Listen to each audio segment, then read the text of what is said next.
911, what's your emergency? It's my next door neighbor. She says somebody shot her roommate. We need an ambulance. Okay. The woman you hear in the background on the 911 call is Audrey Butler. She lives in this house with her two roommates, Lauren DeWise and Ashley Van Hamert. Audrey Butler wasn't home when the crime occurred, but she came home that morning and found her two roommates shot. She ran over to a neighbor's house, notified the neighbor, and the neighbor called 911 on her behalf. She said her roommate Ashley is the one that's still alive. Okay. And she is still alive? She said she is, yeah. Okay, all right, I've got the paramedics on the way. I've got the police on the way, okay? Just let her know that help is on the way. Roommate is a female, 30 years old. She is alive. 292, I cut you. Officer Jared Robinson from the Belgrade Police Department was the first officer to arrive. Copy. Yeah, I just don't know what I got. I'm just pulling up on scene. What's going on? I stayed with friends last night, and I just came in and I saw that my back door had been broken in, so I went to the back and I could see footsteps in the snow. Okay, so you don't know if there's somebody else in the house? I don't think so, but I don't know. Okay. She's unsure if there's still any shooter inside the house, so I'm going to wait for 206 to get here before we enter. Copy. 206, 219, you got an ETA? I'm on Idaho. I'll be there shortly. Copy. What do we know? Sergeant Dave Keene, also with Belgrade PD, arrives just moments later. Ma'am, I need you inside the building, okay? Hi there. How you doing? Good. How are you? Sir. How are you? Good, good. The officers take me back to the scene to talk about that tense morning. Was it a beautiful day like this? Or was it almost Almost the identical same. to this. Almost exactly the same. Yes. Very cold, and roads were just like this. The driveway looks almost the same. Yes, it does. Kind of eerie. One apparent dead, one still alive. She said I ran out as soon as I saw that. I have no idea if there's still anybody else in there or not. So that's what we got. That was a very high-risk type of entry that they made into the residence. The body camera can describe it much better than my words could describe it. You can definitely feel the intensity of the situation. He's not sure what he's getting into. You ready? Yep. Belgrade Police! Police Department! Anybody inside, come out! I'm going this way. Okay, I got stairwell. Police! Knowing already from dispatch that there's at least one deceased person in the house and another one that was alive asking for help and that they were shot, it's incredibly intense, and you can see that on all the body cam footage. Where are you at? Kitchen clear. When we first made entry into the front door, Sergeant Robinson cleared the main first floor, because again, we had no idea if there was anybody still in the house, and I stayed at the stairwell to make sure that there wasn't anybody there. It's about as dangerous as it gets. Garage clear. All right. When they're clearing the first floor, they can hear Ashley upstairs yelling for help. How many people are inside? Up the stairs. We're coming. Belgrade Police, show me your hands. We got doors on the left and right. Okay. I'm in here! I went past the bedroom that Ashley was in because I had no idea whether or not Lauren was in need of help or beyond help. We have one female down, appears to be deceased. Unfortunately, she had deceased.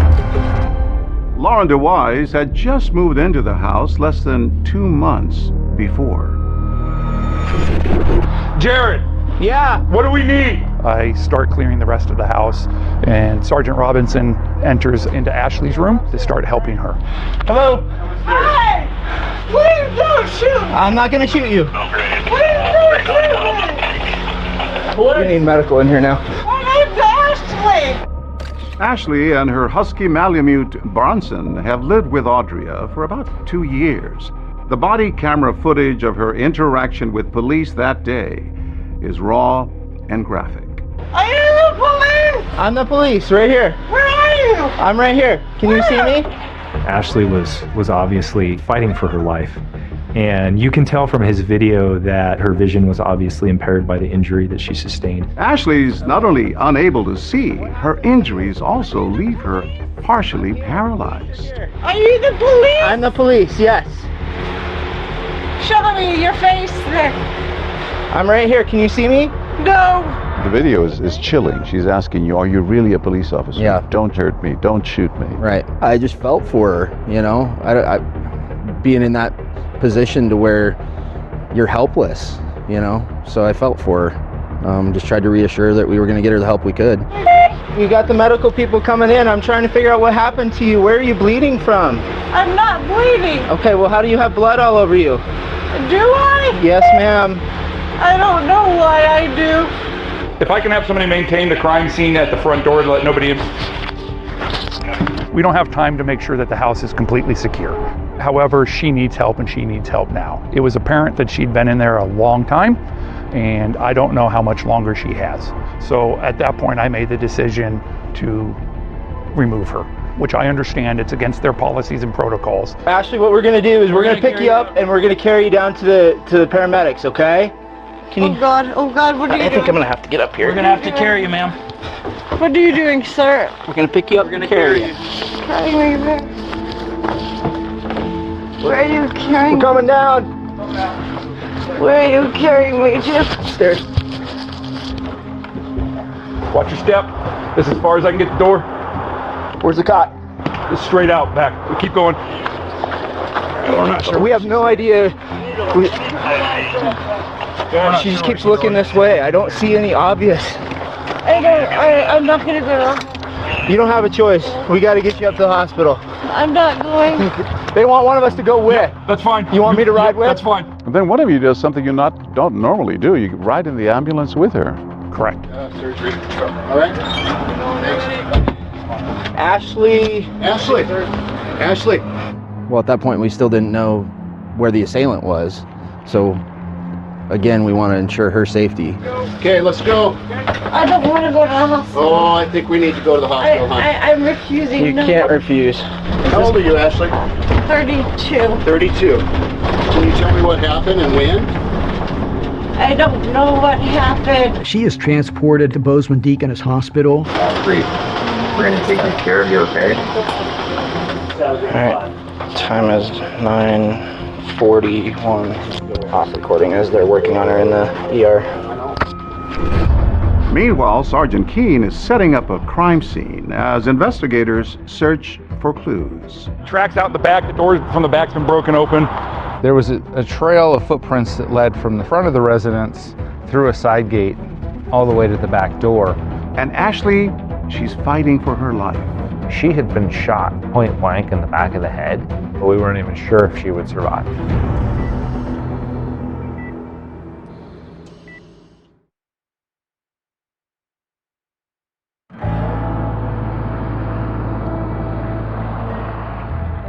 Belgrade is one of the fastest growing towns in the state of Montana.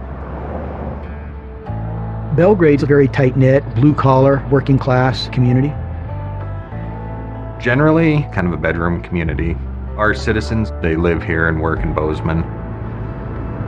We are completely surrounded by mountains, and we have wilderness areas nearby. We get several million visitors, predominantly Yellowstone, and then for our skiing, which is some of the best. We have all of the blessings that we could ask for in the mountains. Murder is extremely rare in this town in Montana, but on that first Sunday morning of 2018, a call comes over the local police radio, possible double homicide. Law enforcement and medical personnel rush to this house on Idaho Street, preparing for the worst. All right. Thank you for your help. Yeah, you bet, Dewey. We cleared everything else. So I'm just gonna back everybody out till the detectives get here. With the crime scene secure, detectives are able to begin their investigation into what happened to Lauren and Ashley. From that first initial appearance, it didn't appear that it was a burglary. There were no open drawers. The place wasn't ransacked. There wasn't stuff strewn about. We got tracks out in the back. The door from the back's been broken open. And there was a sign of a break-in? Yeah, the screen door on the back had been kicked in. It was very clear that obviously they had gotten in through the backyard. There's a gate, but it's not open, but it's unlatched. They went through a gate, went around the back, and gained entry through a sliding glass door in the back. You could see that there were tracks leading around the side of the house. Ms. Butler had indicated early on that those were not made by either her or any of the ladies in the household. So those were of significant interest to law enforcement. There's tracks going around that way. Yep. We'll document all that hang tight. Chief Dustin Lensing trudged with me through the snow to demonstrate the low-tech tactic police use to gather highly valuable evidence. You had vital evidence right there in the snow, but you're racing against the clock? Yeah, unfortunately, sometimes in Montana, weather conditions can change rather rapidly. In this case, we knew the snow was going to be melting, so we documented everything initially with photography. I see some red paint in some of the crime scene photos. Is that some sort of high-tech forensic tool? I wouldn't call it high-tech by any means, but we will spray paint these prints. Can you show me how you did it? Yeah, absolutely. If we could use this one maybe. Okay. That detail's not going to stand out in your average everyday photograph with the white and the way the light reflects. But you give it a little dusting and you can see where it really makes that detail stand out. That's amazing. You can tell the ridges and the design of the bottom of the shoe. Yeah, it kind of just produces almost like this little 3D model, right? There were two distinct patterns of boot prints, and they started doing the analysis to try to figure out what types of shoes they were actually made from. Inside the house, investigators are examining the bedrooms where the two women were shot. My first inspection of the crime scene, I remember Lauren there, and she was clutching her cell phone. That's kind of a powerful image right there because you know she's scared and trying to call for help. Law enforcement ultimately determined that Lauren had been shot multiple times and that she had gunshot wounds to both the head and chest, and that resulted in her death. Both Ashley and Lauren had been shot in the head. For Lauren, it was fatal, and Ashley miraculously survived. As we later learned, she had been moving around in the room, and so as a result of that, there was blood everywhere. Detectives find no fingerprint or DNA evidence, but they do find shell casings, 9 of them in all. There were 4 shell casings in Lauren's bedroom and 5 shell casings in Ashley's bedroom. They were from 22. There were 2 distinct brands of ammunition used, the Winchester X-22 and the Aguila brand 22 caliber. So we had mixed ammunition in there. So are we looking at 2 weapons, or are we looking at somebody who loaded their gun with mixed ammunition?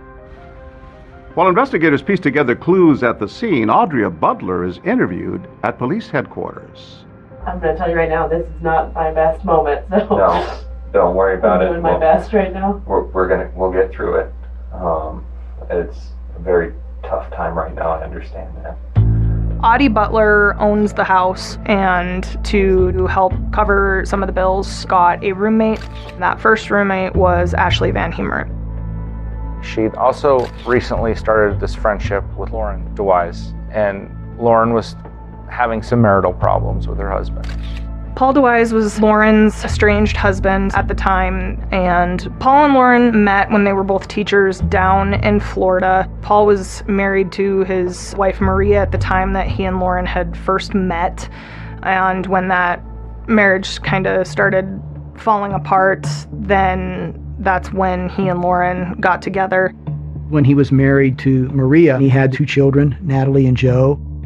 Lauren really cared about Joe and Natalie as if they were her own kids. The couple has their own child, Jennifer, and shortly after she's born, the DeWises sell everything. They get an RV, and they set off to see the country. They ultimately relocated to Bozeman, Montana, where Lauren was able to find employment with the local bank, and Paul did some construction-type work and things of that nature. Jessica Johns befriended Lauren when she settled in Bozeman. In photos posted on Facebook, Lauren appears to be loving her new life. This is actually a beautiful picture of Natalie and her brother Joe, and then Jennifer, the little girl. They just always seemed happy. I got the straight part, perfect. In the basket part. I just remember her being so bubbly and so full of life. She was just somebody that was just always so positive no matter what. Lauren kept up appearances even though her marriage to Paul was falling apart. But then Lauren turned to Audria for help. She said, I can't believe I've never told anybody this, but I think I need to leave Paul. I said, well, you've always got, you have people. You're not alone here. Like, you come stay with me anytime you need to. Yeah. So Lauren moved in with Audie in November. He made it really hard. And it was just like, when are you moving home? Why are you moving home? And she's like, I'm not moving home. At this point, you know you have to talk to Paul DeWise. Correct. So you try to coordinate that as best you can. You call in as many people as you can. In a matter of minutes, police track down Lauren's husband, Paul DeWise. They pull the car over as a homicide suspect, so they are doing a high-risk traffic stop. Let me see your hands. Keep the hands up. Everybody needs to keep their hands up.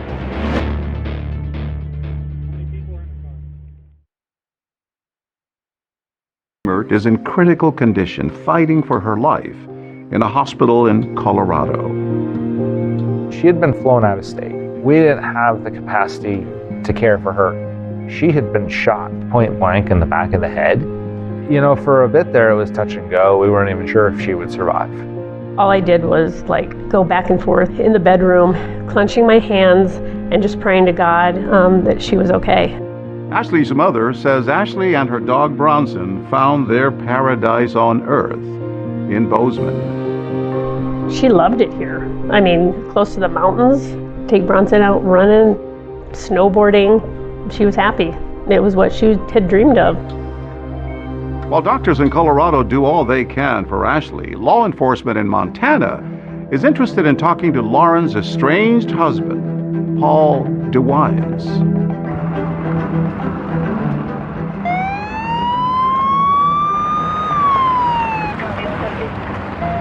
Less than 90 minutes into the investigation, Bozeman PD tracks down Paul DeWise as he and his 3 children are returning home from church. Let me see your hands. Both of them. Roll your window down. Slowly. We're going to give you some commands, okay? Turn the car off. I copy you on the channel. They pull the car over as a homicide suspect. We don't know if he still has the weapon. We don't know any of that background. So it was treated as a high-risk stop. Hands up. Hands up. Walk over here. Turn around. Look away from me. Walk backwards. Keep coming. Keep coming. Stop. Get on the ground. Get on the ground. Do not move. Do you understand me? It was intense, but Paul did cooperate with them, and the kids went into the care of Child Protective Services until they could find out what happened. Take him to the back of my car. And then he was brought in for questioning.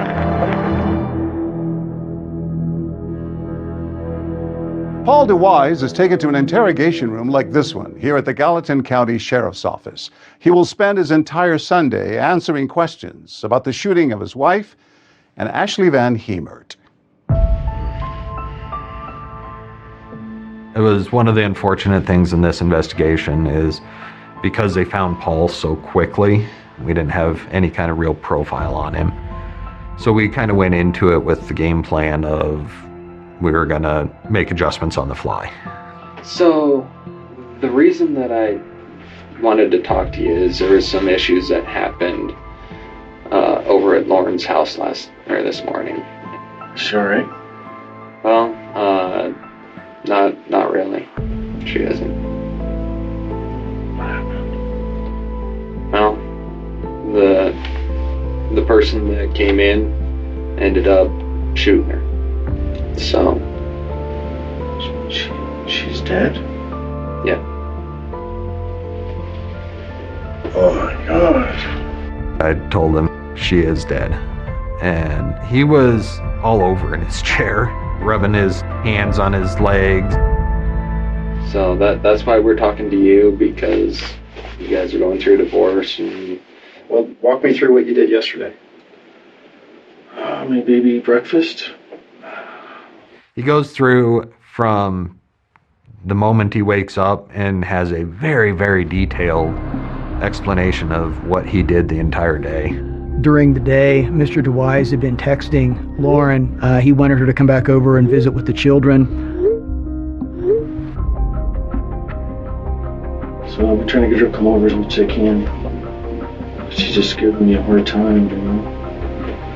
She didn't come over.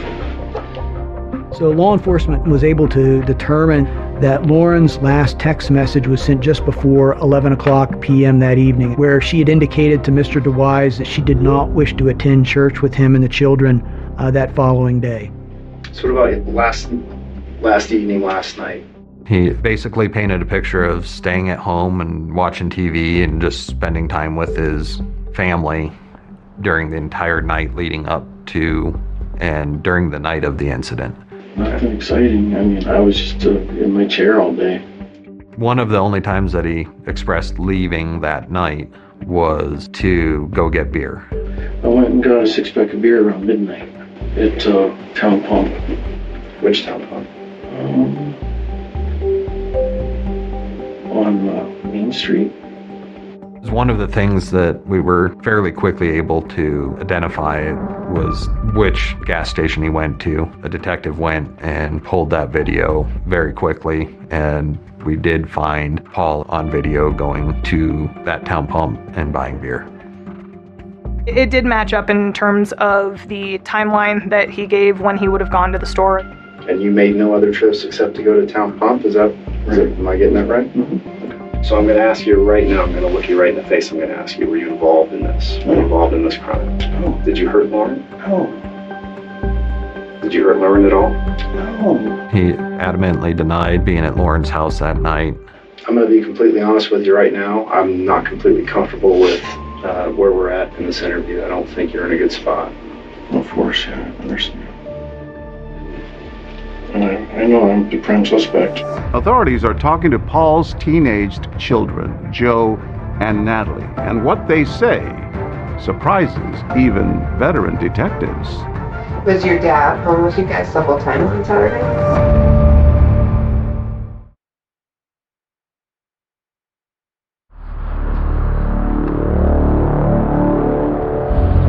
Let me see your hands. Both of them. When Paul DeWise is pulled over and arrested, his 3 children, Joe, Natalie, and Jennifer, are in the car. Okay, we've got a 15-year-old, a 17-year-old, and a 4-year-old. You doing okay? Okay. You want to sit in the car and stay warm?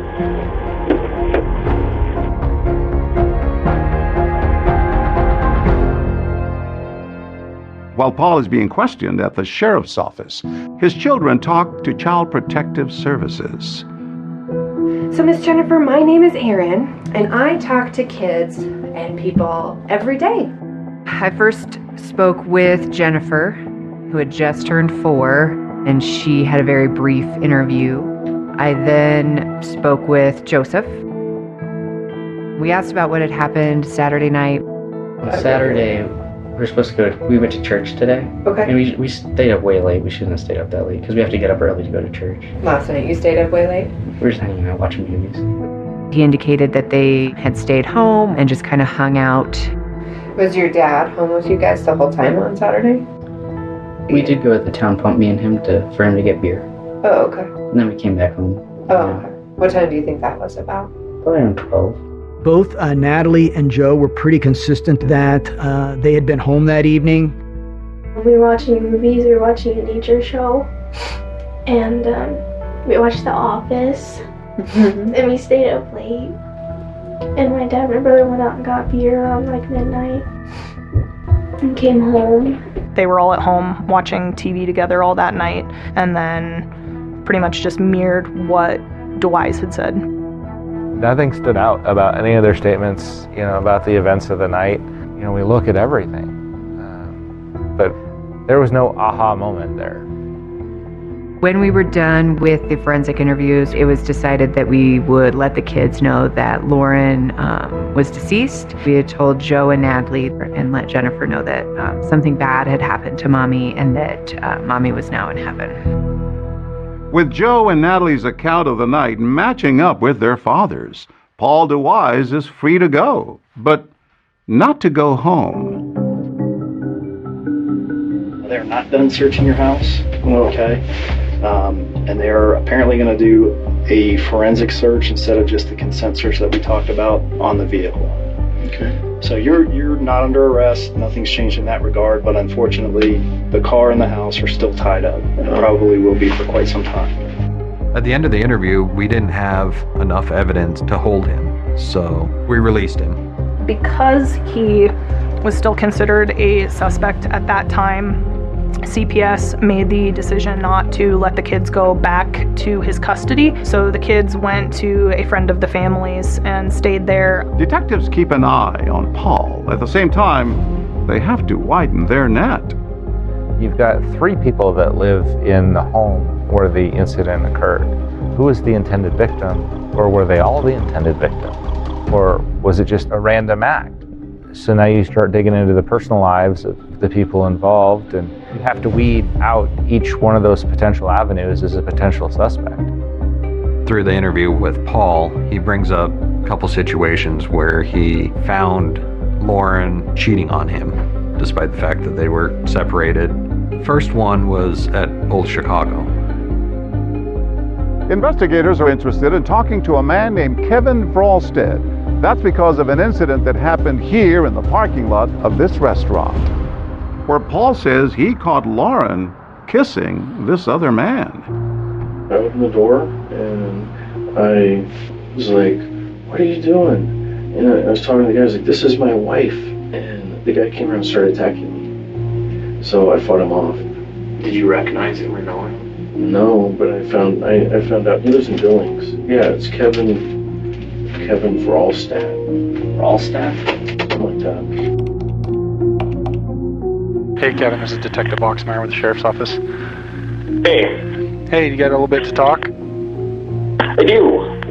Kevin was a coworker of Lauren's. Mr. Vralstead and Lauren had become friendly with each other. They were at Old Chicago one night, and there was some drinking involved. I mean, I had walked her out to her car, and her husband jumped me.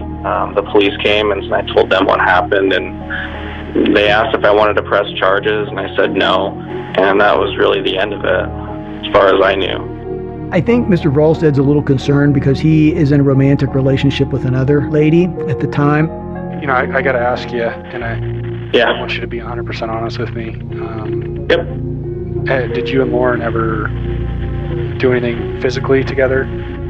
No, we did not. Did you guys ever kiss? No.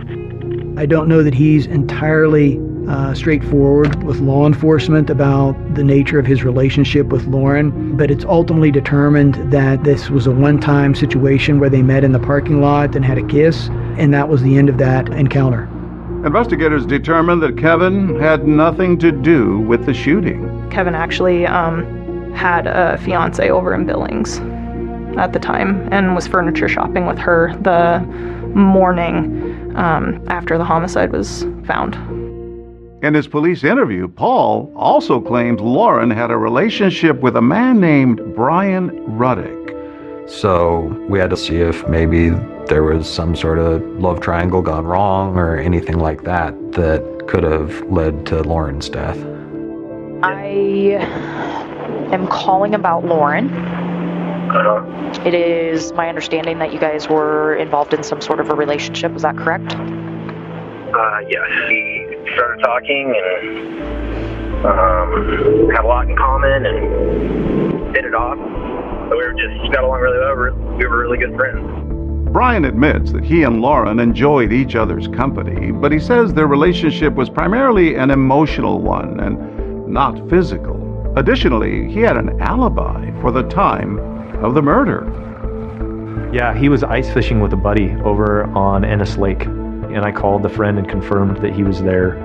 Brian is cleared of any involvement in the shooting, but investigators are not just focused on Lauren's relationships. They look into her wounded roommate Ashley's on and off boyfriend. I mean, here you have the boyfriend who's the last person to see Ashley before she goes into the house. So when was the last time you actually had contact with her? Detectives are also interested in speaking with victim Ashley Van Hamert. Do you remember anything at all?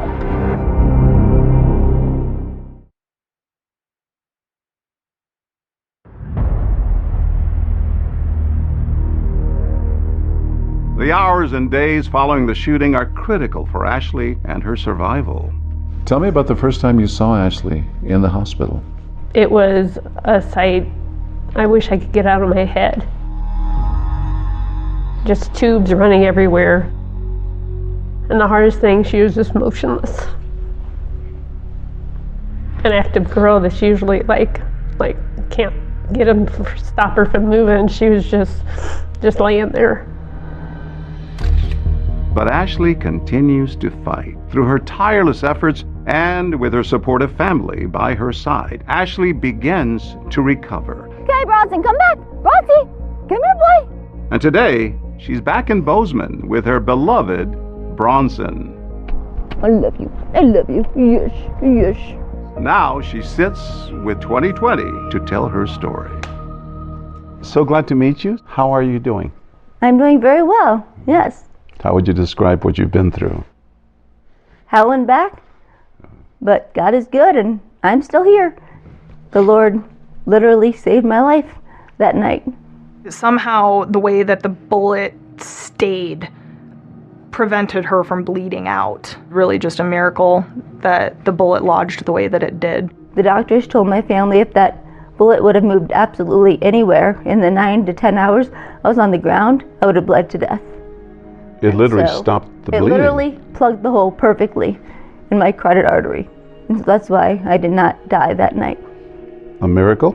Yes, no doubt. No doubt a miracle, yes. Ashley was shot 4 times and endured multiple surgeries, including removing part of her skull after she suffered a massive hemispheric stroke. The first thing she remembers is the moment she woke up. The first thing I actually remember is opening my eyes and I saw some of my family members in the room, and I gave the I love you sign to them. And that's when they knew I could see. Because until then, they didn't even know if I would be able to see or not. Can you show me that again? To my family, yeah. So you survived this terrible crime. Mm-hmm. Meanwhile, there's a major homicide investigation going on here in Montana. Detectives visit you. They're trying to get you to help them solve this crime. Yeah, they visited me in Colorado. Hi, Ashley. Hello. My name's Dustin. Hi, Dustin. We're going to have some questions, but mostly we just want to hear what you have to say. Ashley tells Lensing that prior to the shooting on the evening of January 6th, she had gone out to a movie with her boyfriend, Ralph Dennis. We went and just had a good time, and yeah, I remember driving home, and he didn't get out of the car, just gave me a kiss goodnight, and the last thing I remember is closing the door to my house and locking the door. Can you tell me, do you remember anything at all? When I got shot? Mm-hmm. No, I do not remember being shot at all. Investigators want to talk with the last person Ashley remembers seeing the night of the shooting, Ralph Dennis. He's a pretty big guy, and he definitely would have the means to overpower these 2 women if that's what had happened. Okay. I'm going to record our conversation. Do you prefer the door open or closed? Doesn't matter to me. Open's fine. Ralph Dennis is questioned by police the day after the shooting. He says he dropped Ashley off at 9:30, and he says their relationship was coming to an end. And how do you characterize your relationship with her right now? We've been attempting to break up with each other for several weeks. Ralph was very cooperative. He didn't appear to be nervous, didn't appear to be anxious. Okay. You guys didn't have a fight or anything like that? Not at all. Not at all. Nothing like that. So when was the last time you actually had contact with her? When I dropped her off. There's 2 parts with Ralph. There's this relationship that was broken up recently that we knew of. And then as we were trying to process the crime scene, there were prints in the blood that led us to believe possibly there was a dog there. So that became a possible clue. So Bronson's the dog. Bronson is her dog. Since we started dating, I kind of took Bronson in under my wing because she works a lot and Bronson just gets bored at the house. So Bronson stays at my place all the time now. The theory there was if the dog was in the house while Ashley was bleeding and left a paw print, and now the dog is at Ralph's house, how did that happen, right? That wouldn't have happened unless he'd have been there. What I'm curious about is like, is it possible? Was the dog there? Did you come over? Did the dog leave? I mean, I'm just trying to make sense of that. No, absolutely. I can tell you. So, without a shadow of a doubt, Bronson has been in my care since Thursday morning. We brought the dog in. We swabbed between its toes, trying to find any evidence of the blood from what the crime scene processing team thought was a bloody footprint. That was definitely the first time we'd ever photographed and captured the prints of a dog as part of a homicide investigation, for sure. There was no blood that was either seen or otherwise swabbed from the dog prints or anything like that. Turns out that was just a blood pattern on the dog bed that remarkably resembled a paw print, which turned out not to be. Turns out the dog was never there, but we had to rule that out as a possibility. Bronson's paws proved to police that he didn't leave a footprint at the crime scene, and the same can be said for Ralph Dennis's feet. I think he had like size 13s or something. Pretty big, and definitely not what we had seen at the scene of the crime. He was very forthcoming. He provided his cell phone data. He had, in fact, dropped her off at the house and then returned home that night. And so we're able to eliminate him. Early on, your friend Ralph becomes a possible suspect. Did you ever think maybe he was involved? No, never. Never, never, never. Not in a million years. With their list of potential leads drying up, it's back to the drawing board. Soon, detectives discover a curious text exchange between Lauren's stepchildren, Joe and Natalie DeWise, on the night of the murder. All of a sudden, just before 3 a.m., there's this text between Joe and Natalie of I love you too. Who texts their sibling at 2 o'clock in the morning, I love you? Like, that's really bizarre. Both Dustin and I feel like something's there that doesn't make sense. So we decided that we were going to do some good old-fashioned detective interviews with them, despite their age. Natalie, how old are you again? Can I confirm? 17. Okay. You do have the right to remain silent. You do not have to answer any questions. Okay, keeping all that in mind, do you still want to kind of ask or answer a couple of questions for me? No? I mean, now that I have a choice, No? Yeah. Natalie had invoked her rights, so she actually wasn't interviewed. And then Joe was being interviewed. It's important that we're completely truthful with each other. We were really beginning to suspect at this point in time that they knew something. Help me. Help you.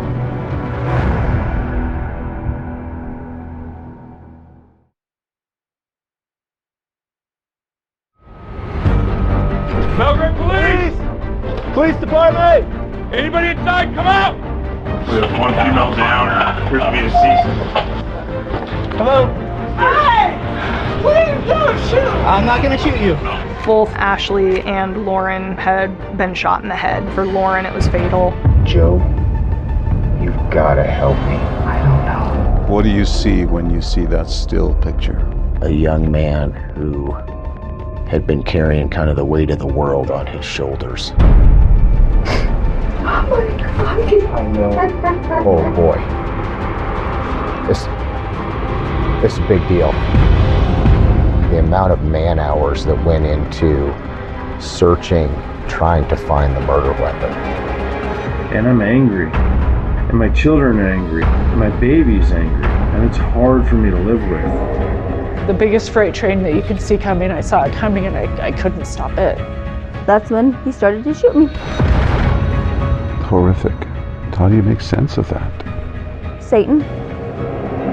It still stays with you. He'll never leave.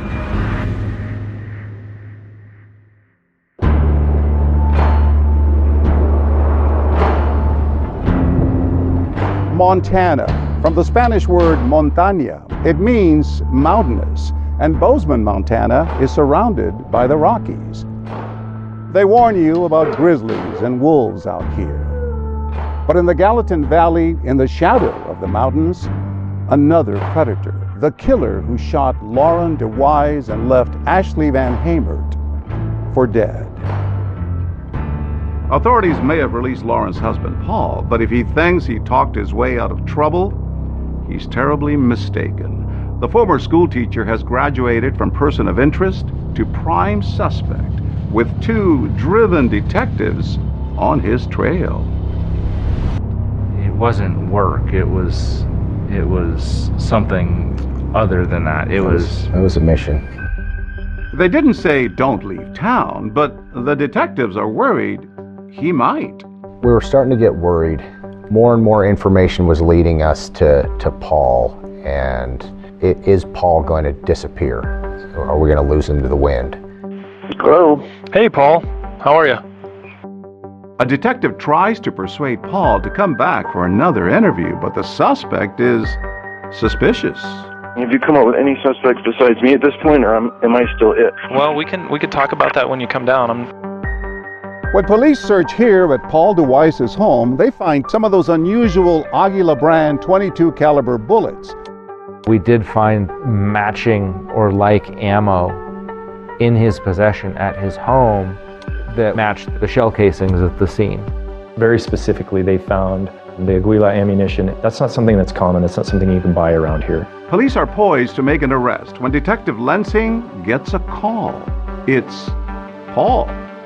I was wondering when I could get access to my house again. As I'm talking to him, we are literally following him in the car. He doesn't have any idea. Okay. Can you give me a call when I can go back? Yeah, absolutely. He is arrested shortly after making that phone call. He was arrested on 1 count of attempted deliberate homicide and 1 count of deliberate homicide. Paul pleads not guilty. Detectives are puzzling over boot prints at the crime scene and where those prints might lead. There were definitely 2 distinct sets of footprints, tracks in the snow that were going into the residence. Do you have a standard pair of shoes that you use when you go out? Well, I wear these sometimes. I've got a pair of boots I wear sometimes. Detectives determine 1 set of prints at the crime scene was made by Merrill hiking boots like these, size 11. What size shoes do you wear? 11. They say they find Paul wearing those Merrill boots in family photos on Facebook and in the convenience store video the night of the murder.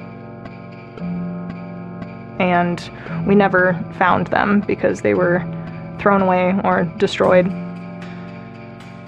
The footprints in the snow at the crime scene, the trail of a killer, lead police here to the shoe aisle at the local Walmart.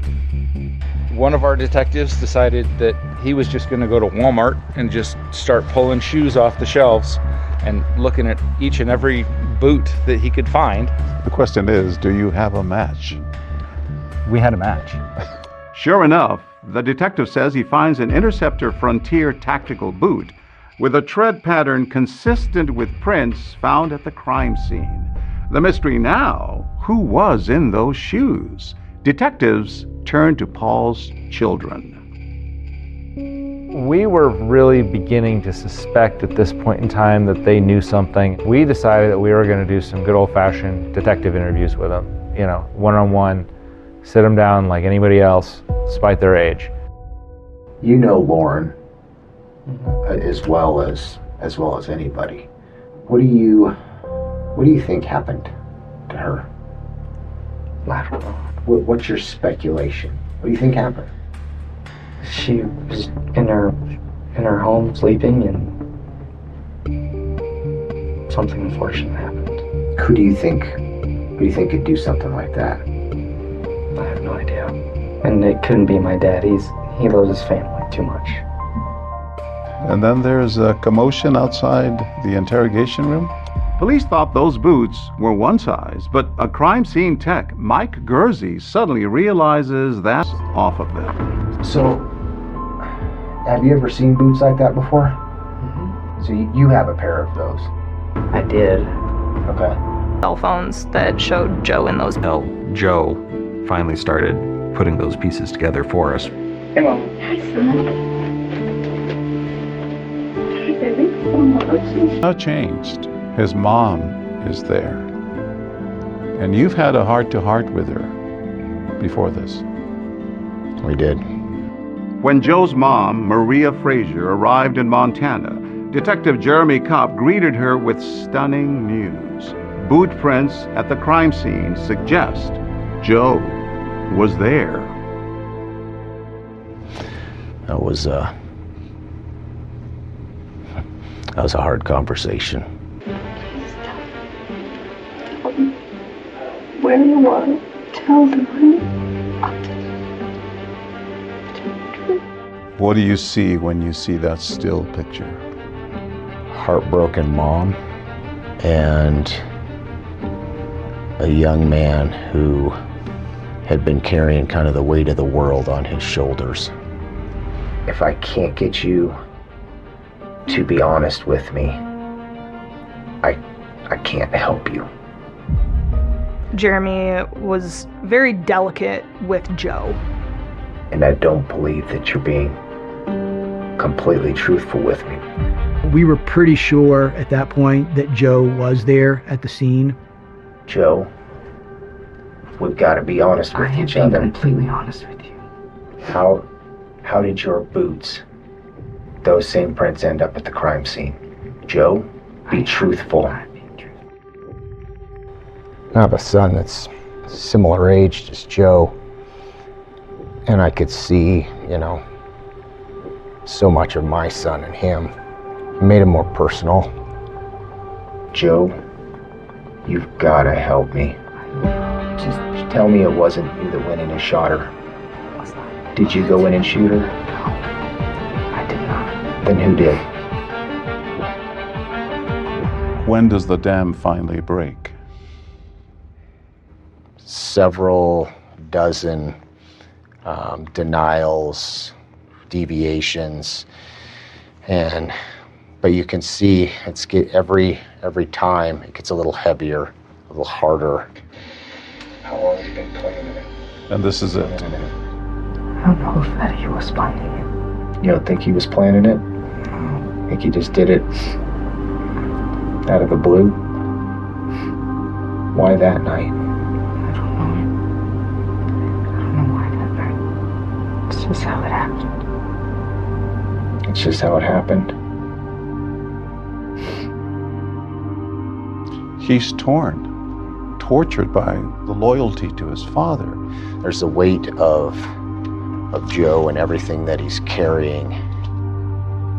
And then he started to slowly share that Paul had brought him with him. Joe says his father, armed with a pistol, forced him to go with him to the house. He says he was afraid his father would kill him and his sisters. Stay here. You understand? You stay here. I said, okay. Could you see the stairs? Could you see the stairs? Yeah. Could you hear him? Yes. What'd you hear? Dad.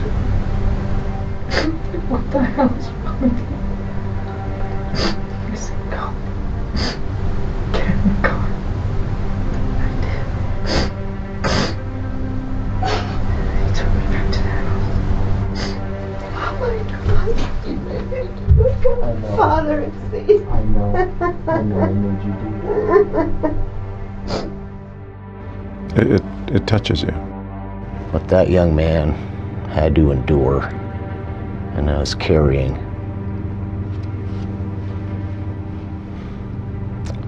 No kid should ever be in that environment. And there's just, a bunch of grown men and women in there, and tears just streaming down faces, because we all know it's true, but none of us wanted it to be true. It became very obvious to me that Joe is not a willing participant. His father essentially marched him up to that residence at gunpoint, and Joe simply did not have a choice. Joe was not charged with any crime. In another interview, a month later, he provides more horrifying details. And he flips on the light, and this woman says, "Who are you?" And then he yells, "Who the are you?" And then shoots her. I just hear shots. Okay. Joe says his father then goes into Lauren's bedroom. And then I hear Lauren scream, a very short, like, surprise, fearful scream. Mm-hmm. And then I hear 3 shots, and it's like 1, 2, 3, and then the last shot. Okay. Once they were back in Bozeman, they went to the town pump and got the beer, and then started disposing of evidence. We searched trash cans, we searched ditches, we tried to retrace whatever possible routes we thought that Paul might have gone. The amount of man hours that went into searching. Just when they're ready to give up hope, they catch a break. The one that didn't get away. A Montana outdoorswoman is out here fishing on this frozen pond, and you'd never guess what crucial clue she reels in.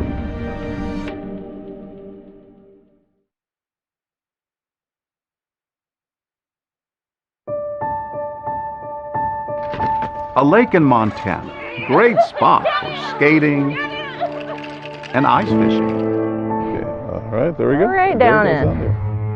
From recreation to a murder investigation, Cattail Lake is about to become a critical location in the crime that shook Bozeman, the shooting of Lauren DeWise and Ashley Van Hamert. Well, we still didn't have a murder weapon. Our one person that was telling us anything, Joe, he didn't know where Paul got rid of the pistol. We involved search and rescue, we searched trash cans, we searched ditches. We were throwing everything we could. The amount of man hours that went into searching, trying to find the murder weapon. I mean, the state has to prove every element of the allegation beyond a reasonable doubt. Missing evidence is doubt, and not having a murder weapon is a significant piece of missing evidence. It's important. I mean, it's not impossible to prosecute a case without a weapon. But if you can get the murder weapon and then you can add that piece to the puzzle and trace that weapon back, now you're pulling the case together the way it's supposed to go.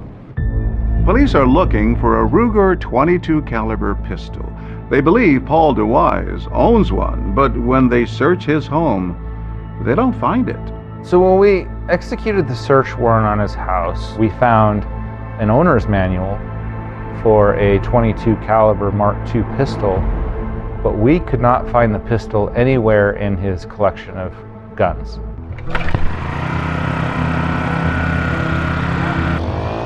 And then a gun turns up in the most Montana way you can imagine. Get yourself a bucket, some bait, drill a hole in the ice, and you can catch a mess of fish here in Montana. You might also reel in a clue, like that missing murder weapon. It was found right here on this lake. Hi. How you doing? Doing good. Beautiful day to fish. I love it out here. Look at this. Paradise. Absolutely. The day the shootings are discovered in Belgrade, Andrea Larson is ice fishing about 6 miles away on Cattail Lake with her husband and their dog, Aldo. So take me back to that day, January 7th, 2018. You're out here fishing. Yep. Had you heard about the shooting? No, I mean, my husband and I were just having a lazy Sunday morning. We got up and made a little bit of breakfast and then decided to come out here. So where exactly did you find the gun? So it was kind of in this general vicinity here, in the middle of the skating track that they plow every year. Kind of sitting in the snow. Yeah, just upside down, mostly buried in the snow. When it immediately became apparent that it was the butt of a pistol that I was looking at. The gun found within hours of the crime. If Andrea turns it in right away, this case gets solved in 24 hours. But that's not how murder mysteries work. This couple found the gun, did not think too much of it. They ended up picking it up and they brought it back to their house and forgot about it.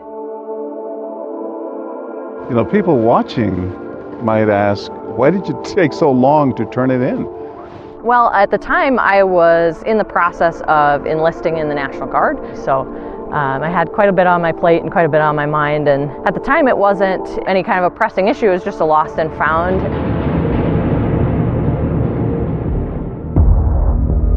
We decided that we should probably put a press release out to the public to remind them that we're still working this case and we still have evidence we need to find, and we can't find it. I was actually reading an article on my phone about the murder, and there was a note in the article that mentioned that they hadn't found the boots or the murder weapon, and the murder weapon was a Ruger Mark II 22 long rifle pistol. And in an instant, my world shrank, and I knew that was the exact model of pistol that I had found. Andrea calls the police, and as quick as you can say Exhibit A, an officer is at her front door to collect it. Oh boy. It's a big deal. I can still remember when I got the phone call from Detective Kopp indicating that they had found that. It was a big day. We didn't recover any prints, but what we did do was run an ATF trace on the serial number. We ultimately found through that trace of the firearm that it was in fact Mr. DeWise who had purchased that firearm. A firearms expert test fires the pistol and determines it's the gun that killed Lauren and wounded Ashley.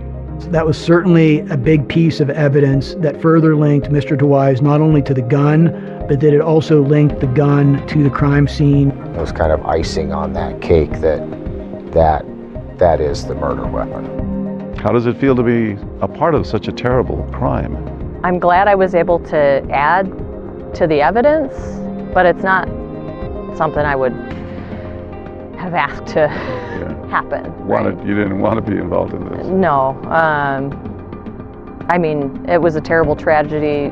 Violence against women isn't something that we want to see happening anywhere, but least of all in a town that I consider to be very safe. And what if Andrea hadn't gone ice fishing that day? It was very warm that day and the slush was very thick, so it wouldn't have taken very much snow to cover it back up again, and it would have froze into the ice and then melted off in spring and no one would have ever seen it. When we come back, a friend of Lauren's recalls an online encounter with Paul DeWise just weeks before the killing. The hair on the back of my neck stood up.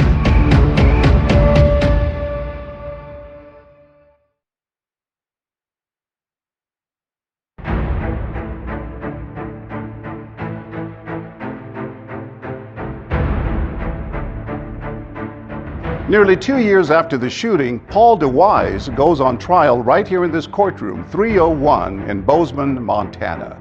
He's charged with the deliberate homicide of his wife, Lauren, and the attempted deliberate homicide of a woman he didn't even know, Ashley Van Hamert.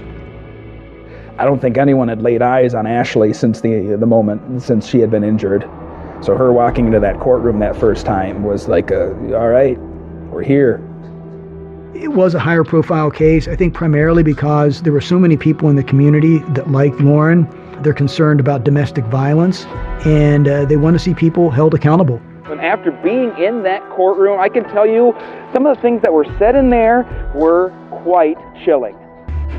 On her work computer, we even found photographs of some bruises that she had sustained during this whole situation. Paul admits he once punched Lauren 10 times in the arm, but he denies repeatedly abusing her, and he denies killing her. He threatened her constantly. He has held a gun to her. He has threatened to kill her. He has said, "I know why men kill their wives." Her coworkers saw bruises, and one of her supervisors actually saw a handprint on her, and at that point she denied that it was from Paul. She said, "I can't believe I've never told anybody this, but I think I need to leave Paul. He beats me all of the time." Other than Paul, can you think of anyone else that would have any reason to do anyone in your house harm? Not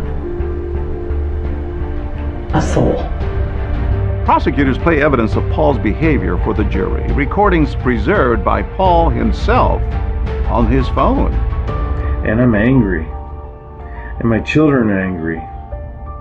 And my baby's angry. And it's hard for me to live with. I would say the most difficult piece of evidence and the strongest pieces of evidence came from Paul's cell phone. You threw glasses at me. You choked me with that. You beat the out of me when I was pregnant with baby. I was 4 months, 5 months pregnant. His phone had so much information, and it had audio recordings, all kind of painted the broad picture of how violent the relationship between Paul and Lauren really were. Hours long audio clips of him just harassing Lauren night and day. I'm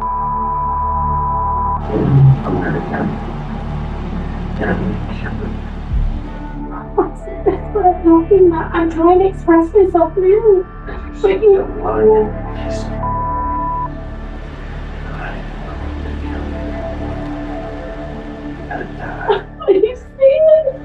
to.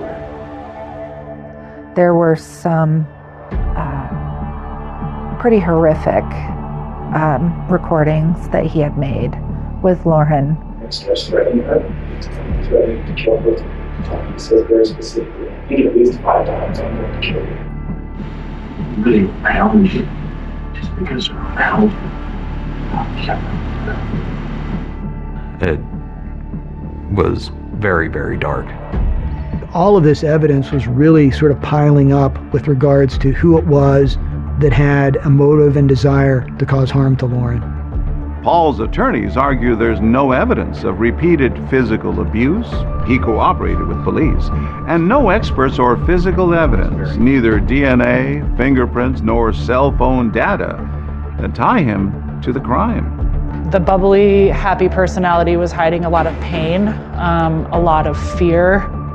Lauren's friend Jessica Johns says she saw Paul's dark side when he posted on Facebook about his breakup with Lauren.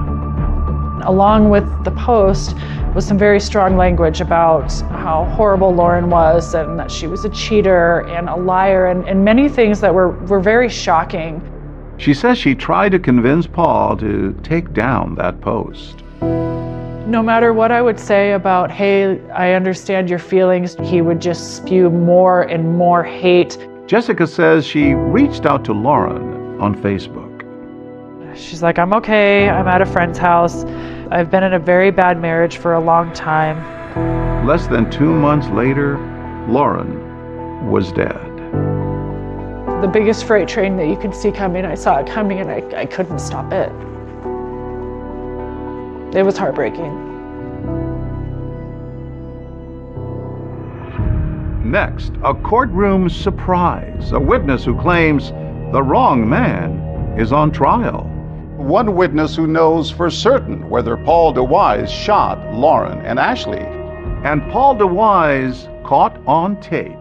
The phone call prosecutors say exposed a secret plan to beat the rap. He needs to just step up and do what's right so that we can be reunited and take care of baby.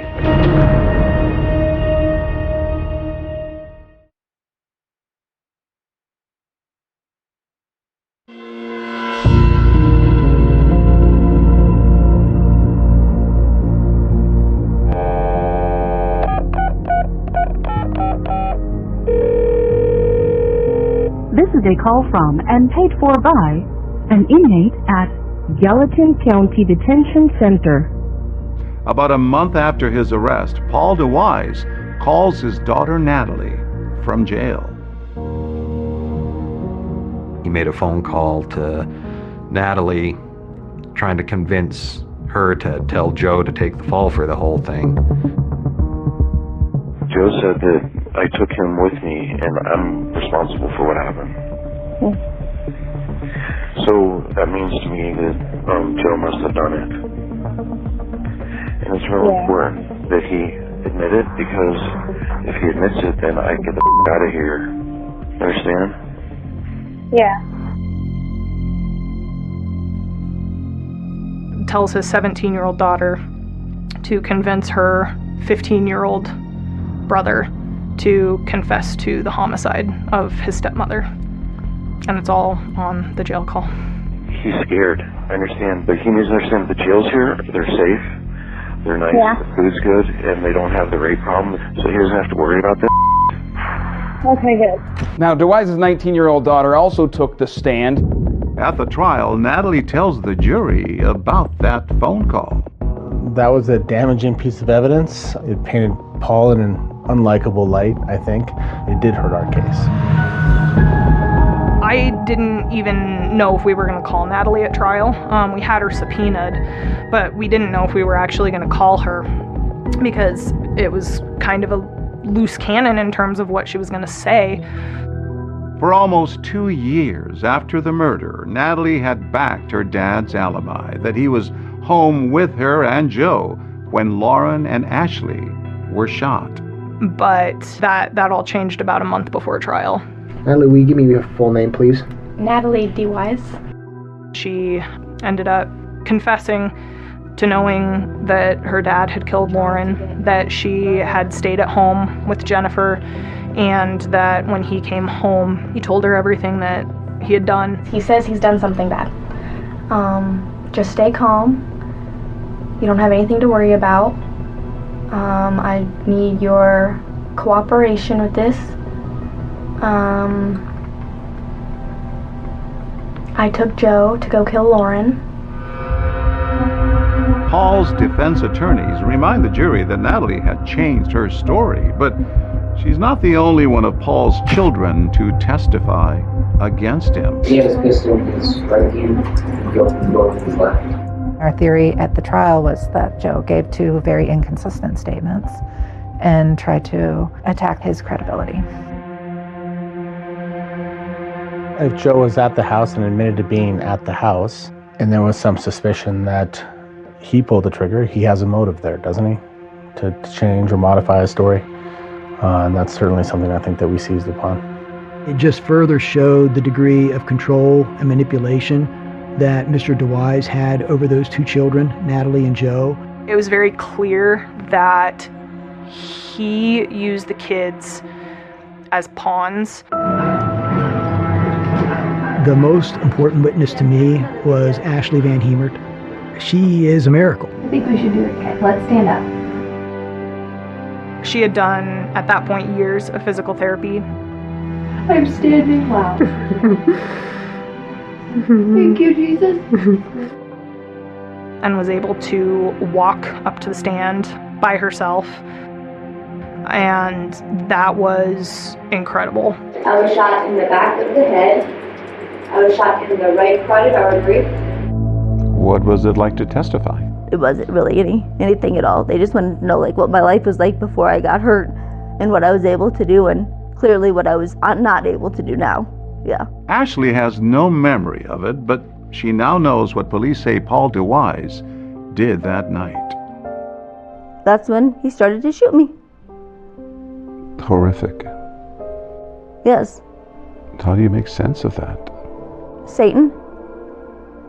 Yeah. He got evil. Pure evil, yes. And he didn't want somebody moving on with her life without him. And sadly, Lauren died. She did, yes. Very sadly, yes. She left behind a 3-year-old daughter. It still stays with you. It'll never leave. The final witness to be sworn in and sit in this chair is the one witness who knows for certain whether Paul DeWise shot Lauren and Ashley. He's the one witness who knows for certain whether Paul DeWise is guilty or not. That final witness? Paul DeWise. I have been in jail for 22 months waiting for an opportunity to explain to a jury that I'm innocent. You got the idea that he thought he was the smartest person in the room all the time. Paul decided to waive his Fifth Amendment right, and he testified. I have been falsely accused here. I didn't do it, and I don't deserve to go to prison. And what you've done is wrong. I think it worked out poorly. On the seventh day, the defense rested. The jury did not.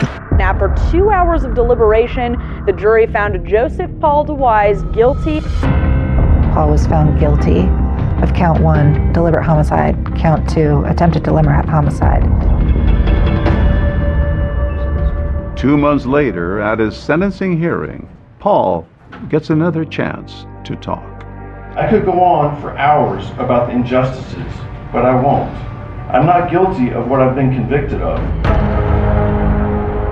Paul DeWise had his say, but he didn't get the last word.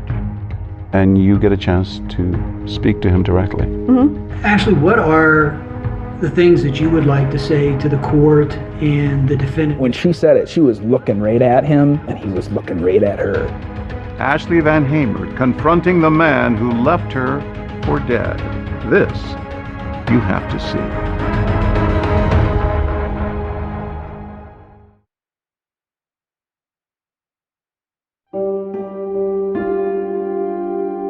To the charge of deliberate homicide of Lauren DeWise, guilty. Paul DeWise has been found guilty of murdering his wife, Lauren, and for the attempted murder of her roommate, Ashley Van Hamert. Now, at his sentencing, the courtroom falls silent as Ashley takes the stand. Ashley wanted to testify at sentencing, which is her right as a victim. And she got up on the stand and talked about how her life had been changed due to being shot. I've had to learn to live with only the use of my right hand and arm. So I've had to learn to dress all over again. I had to learn how to eat all over again and swallow. I can't do any of the stuff that I enjoyed doing before. She is a miracle. Degree of courage and compassion that she displayed in getting up to confront Mr. DeWise about what he did is remarkable.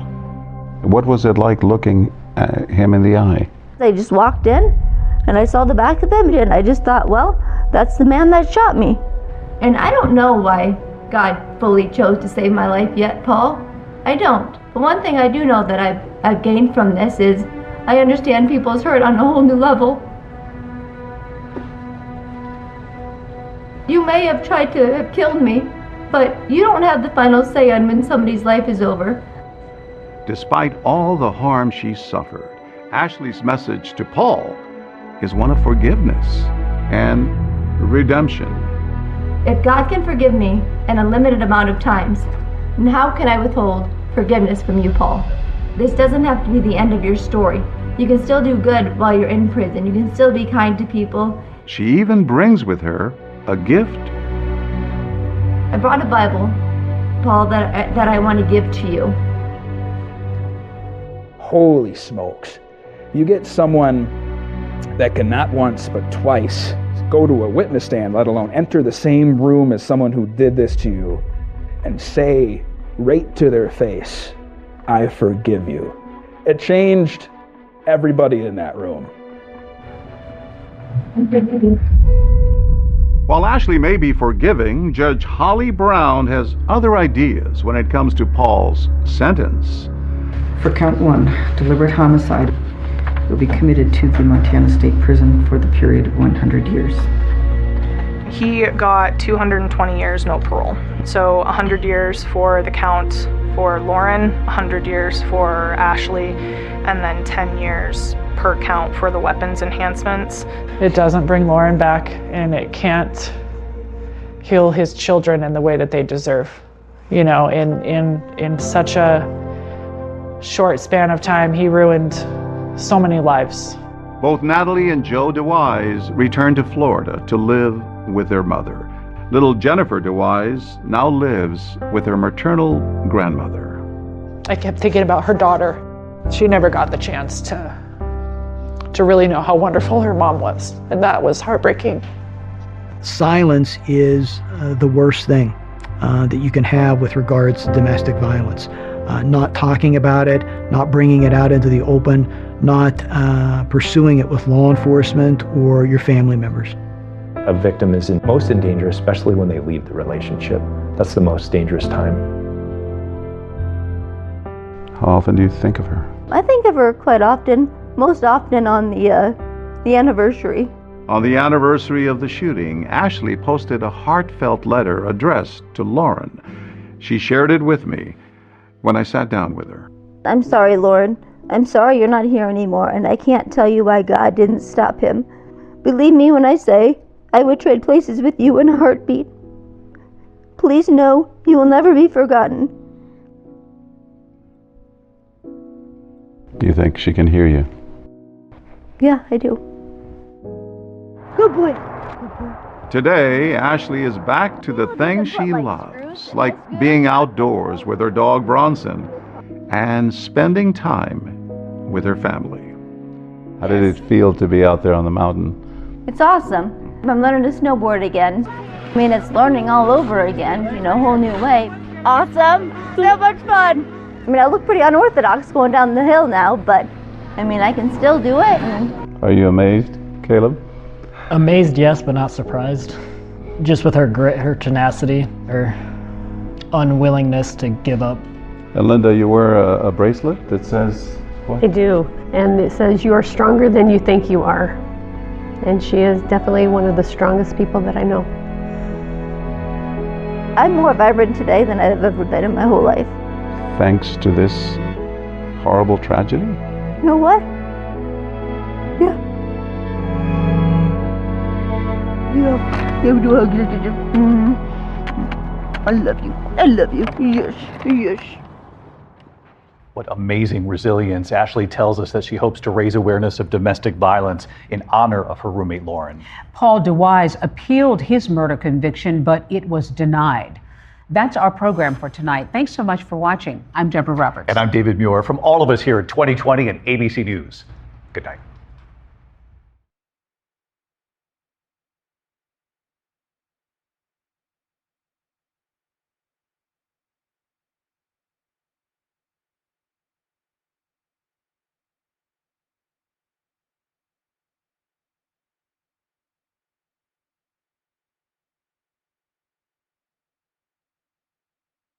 That Atlanta wife murdered as she opened her very own front door. An all-new 2020 starts right now.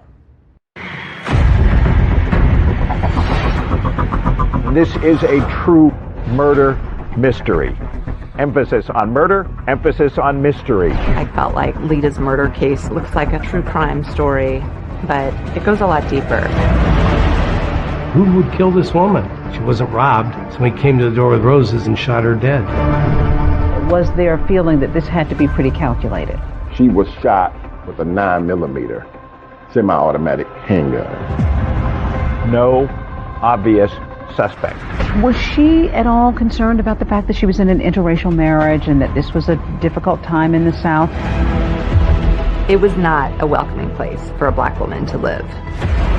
She said, I'm done. I'm packing up my stuff. I want you to see the puzzle. When I put it together and I show it to you, you'll never forget it. Your wife's best friend has been murdered, and police are looking at you.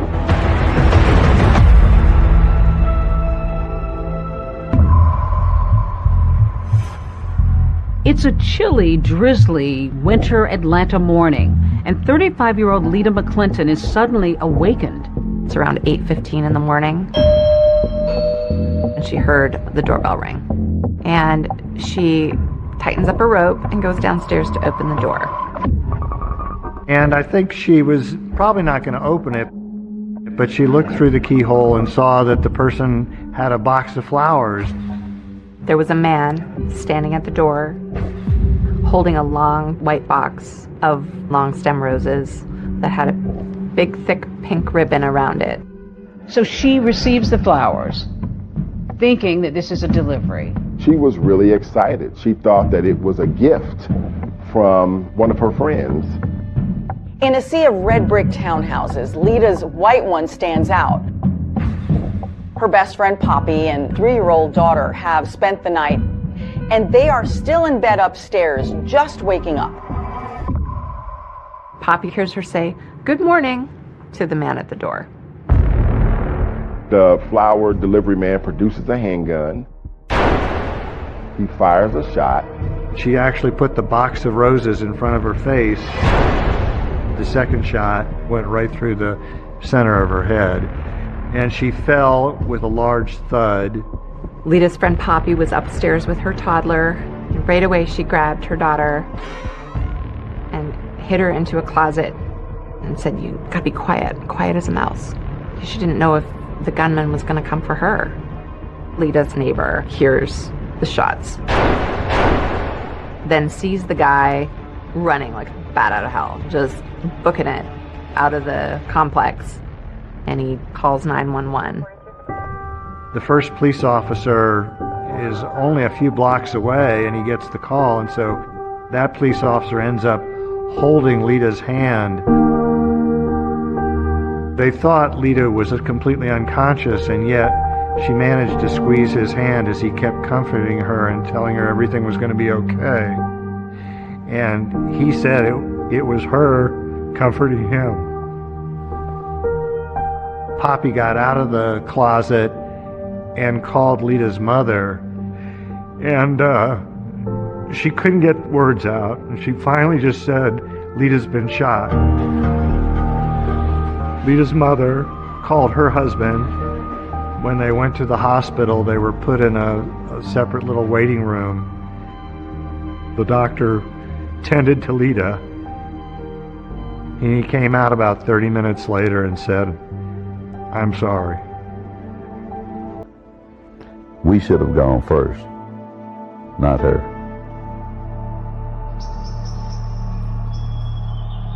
Atlanta's exclusive Buckhead neighborhood is known for its sprawling mansions, not murder. So when the shooting happened right here, neighbors were shocked and on edge. Sullivan was found in the doorway of her townhouse, shot twice in the head.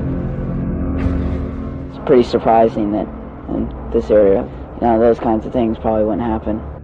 How did you learn that Lita had been killed? I ran to the TV because I heard Sullivan on Slayton Drive. Police say a box of roses was found near her body. The gunman apparently posed as a delivery man. And I said, "Oh my God, that's Lita." Detectives on the scene found a bullet fragment, 2 shell casings, and the box of roses. 2 gunshots from a 9mm penetrated the box. The weapon was never found. To this day, it's never been found. In this case, you had just a minor amount of evidence. At the time, it was the top story on the news, and law enforcement officers felt a great deal of pressure in order to bring Lita's killer to justice. For years, Lita's case was cold, buried underneath the weight of unanswered questions and fading memories. I'm Deb Miller-Landau, and I just wrote a book called A Devil Went Down to Georgia about the murder of Lita McClinton Sullivan. I covered this story for Atlanta Magazine back in 2004, and the more people I talked to, the more that I researched, the more I felt like I began to know Lita. So talking about the day that she died feels personal. The case was also personal to Clint Rucker, the prosecutor. When I came to Atlanta to meet up with him, I learned that one of his passions is puzzles, working from the outside in, which also translates to solving homicides. Where do you begin? How do you start to connect? When I'm putting together a puzzle, not only in real life, but also a murder case, I make an assessment about what it is I'm working with. I start to identify pieces of the puzzle that are foundational. Lida's murder case looks like a true crime story, but it goes a lot deeper. It's a story about love and loss and greed. Lida had been reared in Atlanta's Black Elite.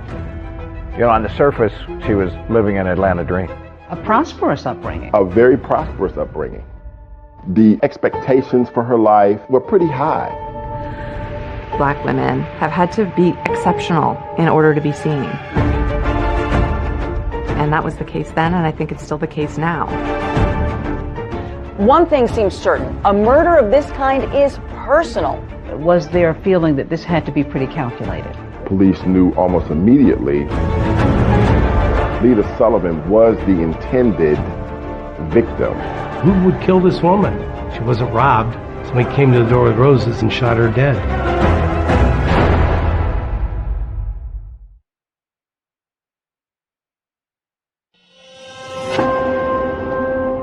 Atlanta had its fair share of crime, but this was most certainly one of the highest profile cases that got reported in the news. Sullivan was shot twice in the head. A box of roses found next to her body. Using a flower delivery man and shooting her, it was something that just kind of stuck out to me. Atlanta, Georgia, billed as a vibrant melting pot, a destination for creatives. But if you grew up in Georgia in the 1970s, as I did, you know this was a very different place then. One still emerging from the dark shadows of segregation and racial tensions. What was 1970s Atlanta like when she was sort of coming along? We've got African Americans that are kind of ascending into really prominent positions. Lida also is ascending because her parents are part of this movement. Lida's parents, Emory and Joanne McClinton, were both power players, movers and shakers in Atlanta. Emory McClinton was on the State Board of Transportation. Joanne McClinton was a member of the Georgia legislature. Joanne will tell you stories about being in really interpersonal meetings with Dr. King. She was the Maynard Jackson's campaign manager when he ran for mayor. I think the McClintons had high expectations for who Lida would become. Lida Sullivan was a true daughter of Atlanta. She was just a gem, very, very proper. And she had grown up in a world of cotillions, so she really was sort of that classic upper crust black person growing up in Atlanta. She knew where she was going.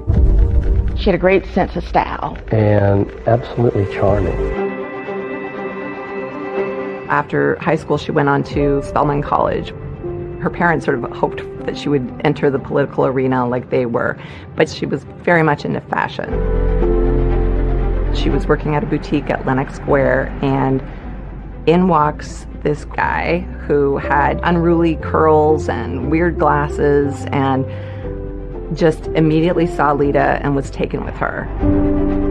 Fresh out of college, 24-year-old Lida is smitten with Jim Sullivan. He's a bit older, 35, and he's also white. He showered her with gifts. He just completely showered her with attention. He comes in, he dazzles her. What did you learn about him? I learned that what he saw was a fantasy in Lida. I think he looked at her as a young, very attractive, very smart African-American female.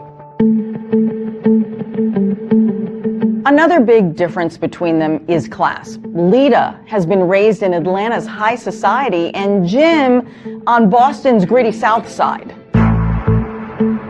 He grew up in a very middle to lower middle class environment.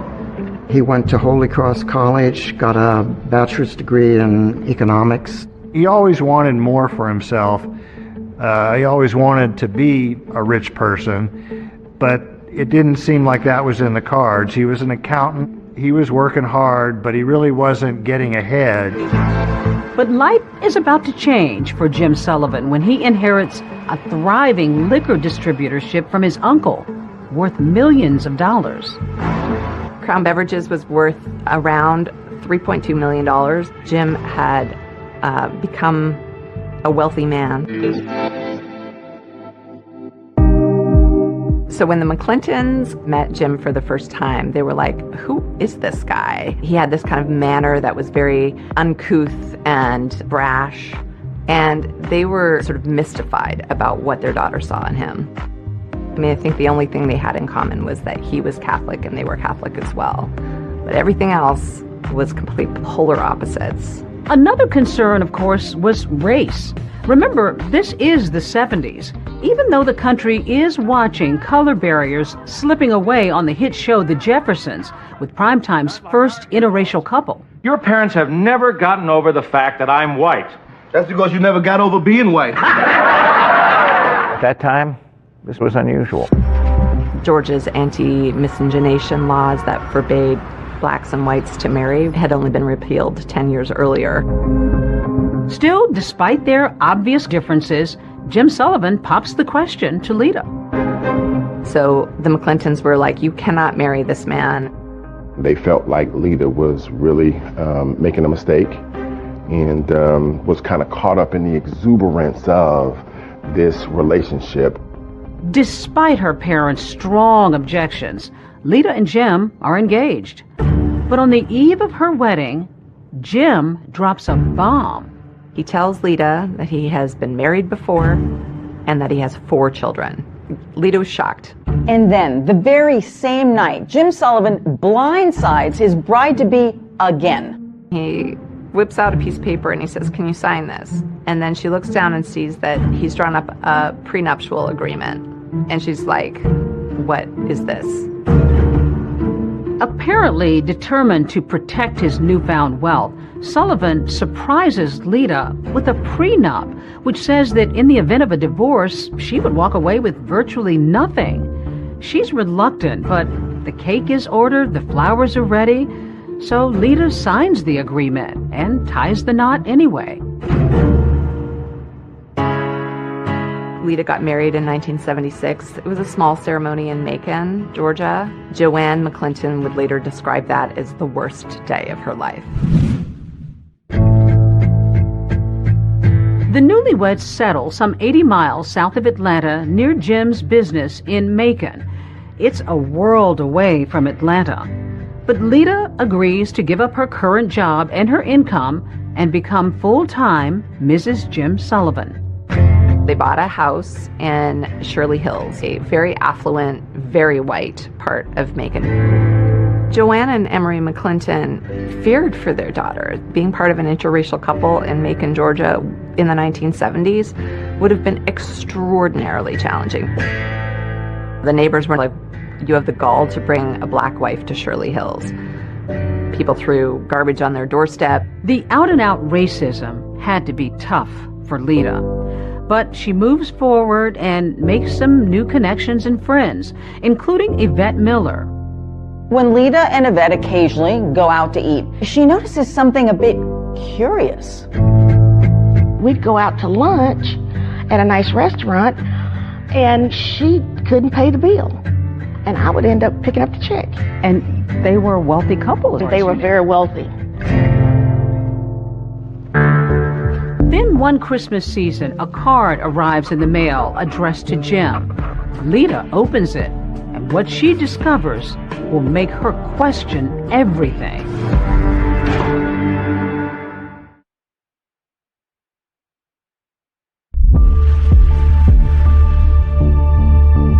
Lita and Jim Sullivan's first few months of marriage seemed to be going well. They were both intelligent, both attractive, definitely upper class, high society. But just beneath the surface, there's some obvious cracks. They seemed to be loving at first. At first? He was not that nice to her, and he was not that kind to her. Was he brusque? Was he brash? He was a bit arrogant. Even though he had all of these resources, he did not, in my opinion, take care of his wife. Friends say that the once generous millionaire has suddenly become a miser. He was notoriously cheap. He would wear his dead uncle's clothes around the house. He would use the sheath from the dry cleaning as saran wrap in the kitchen. He didn't want Lita to work, but he kept her on a very tight allowance where he gave her $150 a week. Did she express any discontentment with her marriage? When we were at those restaurants, Jim just does not give me enough money to take care of me and the house. You know, she clearly was not happy. Was there talk of infidelity? Lita had several instances where she questioned whether or not her husband was actually having an affair. One day she finds a long blonde hair in their master bathroom, and she asks Jim about it, and he says, "I don't know what you're talking about." They got into this cycle of, she accused him of philandering. He would deny it, and then he would buy her sort of an expensive jewelry apology.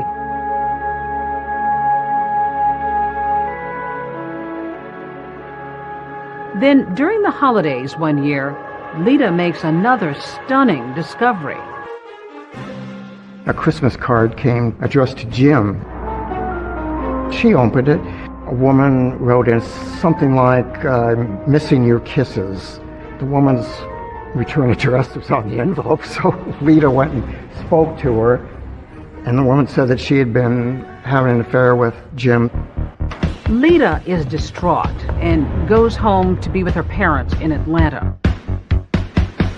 But her husband manages to lure her back, increasing her weekly allowance in a now post-nuptial agreement.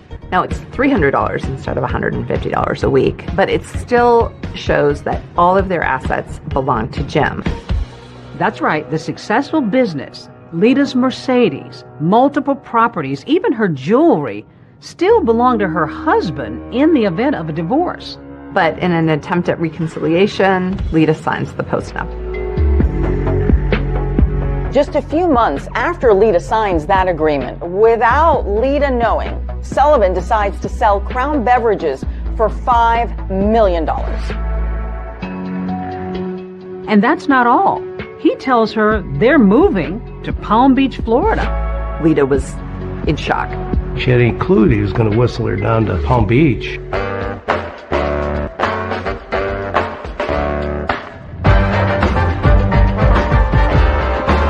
But Lita's new Florida home, located a stone's throw from what would become Mar-a-Lago, is more elaborate than she ever would have imagined. Called Casa Alita, it's a 17,000 square foot mansion with 8 oceanfront bedrooms. It was just unbelievable. When you went to Jim's home, you go through this tunnel and you would be at the beach. It's your own private beach. But for Lita, everything that glitters isn't exactly gold. James Sullivan very much wanted to integrate himself into the upper echelons of society, and his aspirations did not include Lita's participation. It was not a welcoming place for a black woman to live. And when he found out that to sort of scale the level of social plateau he was looking at in Palm Beach, having a black wife was a serious impediment to that. She was left out of some affairs, and she really became upset. So even though they had money, this is a moneyed crowd, didn't really matter though. He was barely rich compared to Palm Beach. Did he want to be in that crowd? Oh yes, he wanted to, be accepted as one of the rich and famous. It doesn't take long before Jim starts to flirt with other women. And it's at a cocktail party that one particularly elegant Palm Beach woman catches Sullivan's eye. Jim sees Suki Rogers, who is a Korean-born socialite. She was telegenic. She had a spicy personality. I think a man like Jim Sullivan could not help but be intrigued by this beautiful woman. They started dating. He's still married to Lita. By now, the Sullivans have been married nearly 10 years. but things are about to explode. Lita finds women's lingerie in their master bed. It's the bra that broke the camel's back. She said, I'm done. I'm packing up my stuff and I'm going back home. Lita arrives back in Atlanta. The very next day, she files for divorce from Jim. But Sullivan fights Lita every step of the way, and the divorce drags on. Did she seem concerned, worried, nervous about her breakup? What I detected was she was excited and she was cutting the cord and leaving Jim alone. She wanted her life back. While Lita is looking forward to a new life of freedom, she can't be happy about the prospect of leaving her marriage with virtually nothing. No career, no Palm Beach mansion, no Buckhead townhouse, and $2,500 a month in alimony for 3 years. So Lita is going to divorce court, determined to fight for what she believes she deserves. All she wanted was a reasonable financial settlement so that she could kind of go on with her life. January 16th, 1987 was set up to be a pivotal day in the lives of Lita and Jim Sullivan. A judge was going to decide whether or not to throw out the post-nuptial agreement. She might get as much as close to $1 million in cash and assets. The morning of January 16th, Lita Sullivan, she'd lose her life that day in a murder. With Lita out of the picture, Jim Sullivan stands to gain the property that they had and retain control over all his money. Sullivan was the main suspect. That is, until a treasure trove of secret recordings of Lita's private conversations are uncovered, taking this investigation in a whole new direction. And police are looking at you.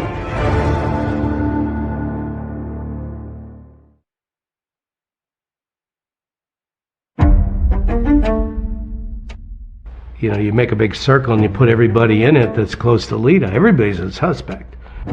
But the first one would be the husband. The first and obvious suspect was James Sullivan, who stood to gain everything from her death, all the property, all the monies, and who was contesting the divorce. Detectives went down to speak to him in Palm Beach, and they put him through a polygraph. Jim Sullivan not only passes the polygraph, but there's something else. He has an alibi that puts him nearly 700 miles away from the crime scene. James Sullivan was actually in Palm Beach at the time of Lita's murder. When you first look at it, it looks pretty cut and dry. When you interview all the people involved, everybody points in one direction, towards the husband. But when you sit down and look at the facts, I'm not so sure that the husband is the person that committed the crime. Nothing surfaced in the early stages of the investigation that implicated Jim Sullivan in the murder. Sullivan is cooperating with authorities, and during his interview with detectives, he mentions the name of his friend, Marvin Marable. At the time of Lita's death, Marvin and James Sullivan had a very close relationship. Remember, Marvin Marable is married to Lita's best friend, Poppy, who was in the Buckhead townhouse with her 3-year-old daughter the morning that Lita was murdered. But back before the shooting, the friendship hadn't always sat well with Marvin. When Lita moved back to Atlanta, they started, hanging out together. So she's disillusioned by her relationship. Did her failed relationship have any impact on your relationship? Well, from the standpoint of them, being together all the time and going out, yeah. Commiserating. Oh, absolutely. Certainly didn't help. I can understand her being there for her friend, but, sometimes you can go overboard, which is what happened in our relationship. Marable, a former New York State trooper turned entrepreneur, says Lita would often spend hours at his home with Poppy. And it was during this time, he says, coincidentally or not, that his own marriage began to unravel. I found a letter where Poppy was planning to file for divorce. So she was planning to file for divorce without your knowledge? Oh, yeah. That had to be a shocker. It was. So then you decided to try something a little questionable after that. You know, I have a background in law enforcement. I don't see it as questionable. It's your own telephone in your own house. I put a recorder on the, people call it a tap, on the phone, and I started recording conversations. In the house phone? Mm-hmm. On the house phone. He began listening to Poppy and Lita's conversations and ended up recording more than 300 hours. And during those very personal conversations between girlfriends, Marvin Marable learns that there may be some information that James Sullivan might be interested in learning that will be helpful for him in his divorce case. He tells Sullivan about the tapes and what's on them, specifically Lita's post-divorce plans. And soon enough, the two disgruntled husbands are conspiring to get the best of their soon-to-be ex-wives in divorce court. Marvin Marable travels down to Palm Beach under a false name, and the two men listen to the tapes, and Marvin says, "I'm not going to record anymore," and Jim says, no, keep recording. Was there talk of money? Yeah, he offered $30,000. Jim says to Marvin, if the judge decides to honor the postnuptial agreement, he's going to give Marvin $30,000 for the use of the information on the tapes. What kinds of things did Lita talk about that could be helpful to either one of you? You know, there were some guys that, she would talk to, but she was legally separated. But then, just a few days after Marvin and Jim's secret meeting at Casa Elita, Poppy and Lita somehow discovered the recording device. How did they react? It wasn't nice. She filed for divorce the next day. She was angry. She was very angry. Lita was upset too, so upset that she reported Marvin to the authorities, and he was charged with possession of an eavesdropping device. So when police questioned Sullivan about who might have a motive to murder his wife, he tells them to look no further than Marvin Marable. And sure enough, only a few days after Lita's death, Marvin is being questioned by the Atlanta Police Department about Lita's murder. I go down for the interview, and the first thing they did is read me my rights. And from there on, it was just a nightmare. I was a prime suspect. You have a law enforcement background, so you knew what police were. So I knew that I was being followed. I could pick the investigators, police, could pick them out all the time. Jim had mentioned my name to them. He said, look at Marvin Marable. This was serious stuff. Oh, yeah. How worried were you? I was very worried.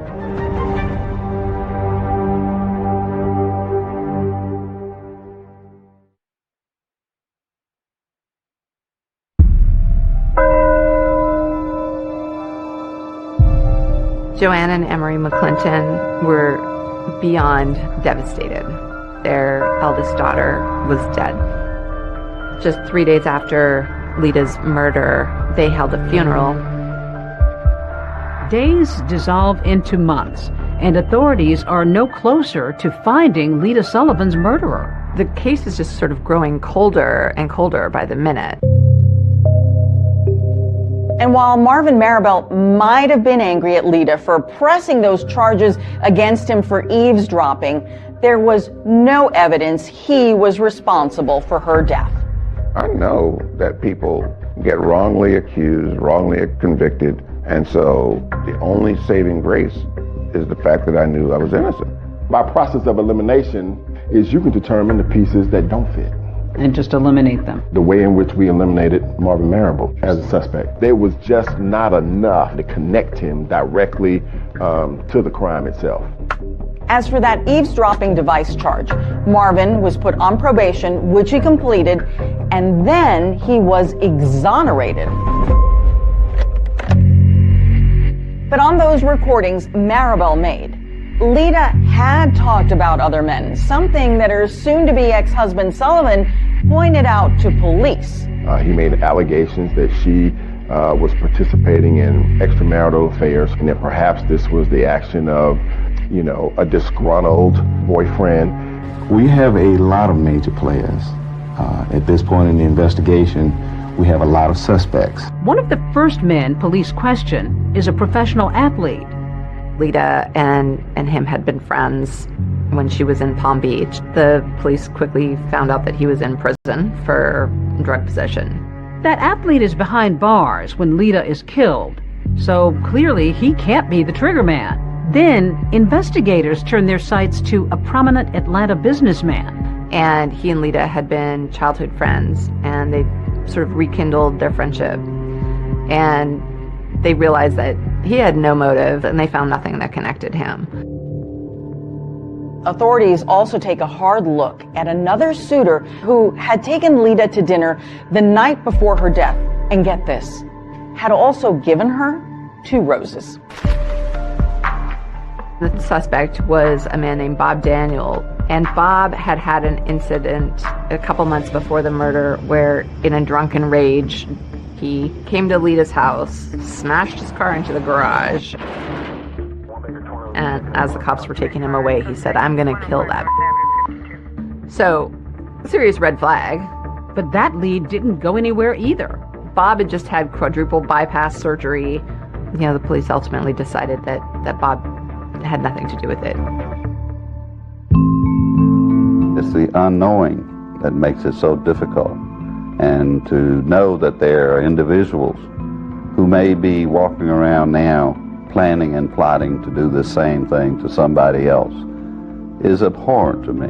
I remember having the impression it was like a festering wound for them. The McClintons want to draw attention to a $25,000 reward in the case.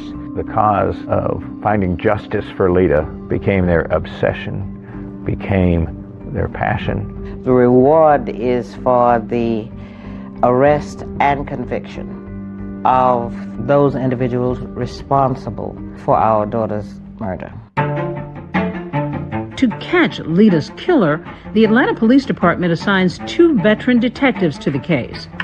If Lieutenant Walker bears a resemblance to actor Billy D. Williams, Welcome Harris reminds one of Columbo, the dogged, disheveled detective of television fame.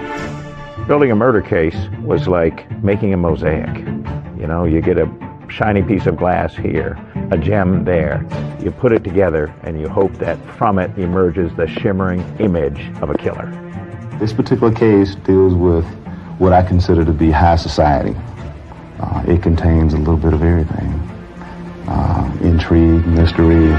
These days, a lot of murders are solved using DNA technology, ring camera technology. But back then, it was detective work. She was shot with a 9mm semi-automatic handgun. Most important thing found at the crime scene was the roses. They canvassed all the area flower shops and quickly found that the roses had been purchased at the Botany Bay flower shop.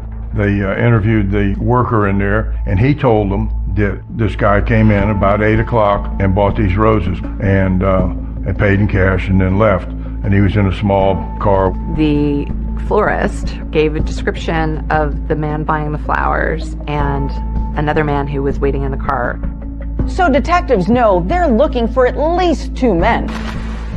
Until yet another person is described to police. That flower delivery man who had looked Lita's neighbor right in the eye. There was a next-door neighbor of Lita's, lived over on the right side of her condo. He lived there. His name was Bob Christensen. He actually gave a description of the flower delivery man as a Caucasian, middle-aged man. They went down to the police station and worked with a police artist and got sketches. As the sketches were being completed, the officers were realizing, obviously, that the shooter was not Jim Sullivan and that the other individuals were all 3 distinct individuals. They didn't look anything like each other, so therefore we knew 3 people were involved. For investigators, this has all the earmarks of only one thing: murder for hire. All the evidence pointed to a hitman showing up at the front door, posing as a flower delivery man, and firing a gunshot into Lita's head. With investigators now exploring the possibility that Lita was murdered by a hired gunman, another critical piece of evidence comes to light: a mysterious phone call. And what they found was that on the same day that Lita was murdered, about an hour after the actual shooting, there was a collect phone call that was placed from a payphone right outside of Atlanta, Georgia. Was this a call from the killer? I don't know about you. I haven't had a collect call from a payphone. So as a cop, you probably go, I wonder if that's connected. And a tip from a woman 700 miles away may just be the big break investigators have been waiting for. I said, anyone knows that if you wanted to get a woman to answer the door, all you would have to do is take flowers to the door.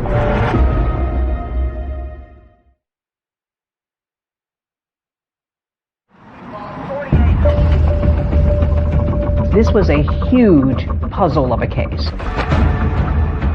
A hitman showing up at the front door, posing as a flower delivery man, firing a gunshot into Lita's head.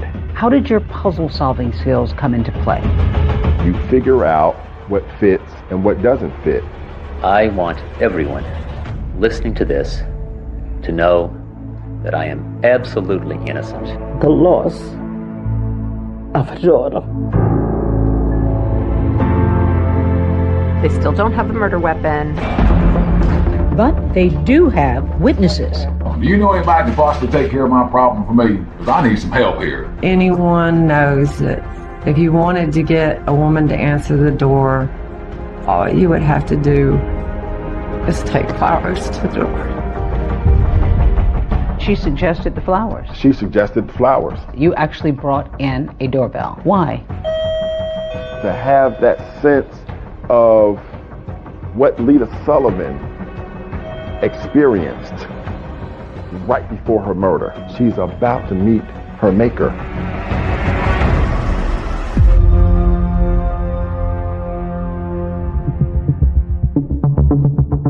It's a deadly delivery of a dozen pink roses. 35-year-old Lita McClinton Sullivan opens her front door and is suddenly gunned down. On the year anniversary of Lita's death, there are no named suspects. They still don't have a murder weapon. They don't have a hitman. They don't have a paper trail that ties Jim or anyone else to a hit.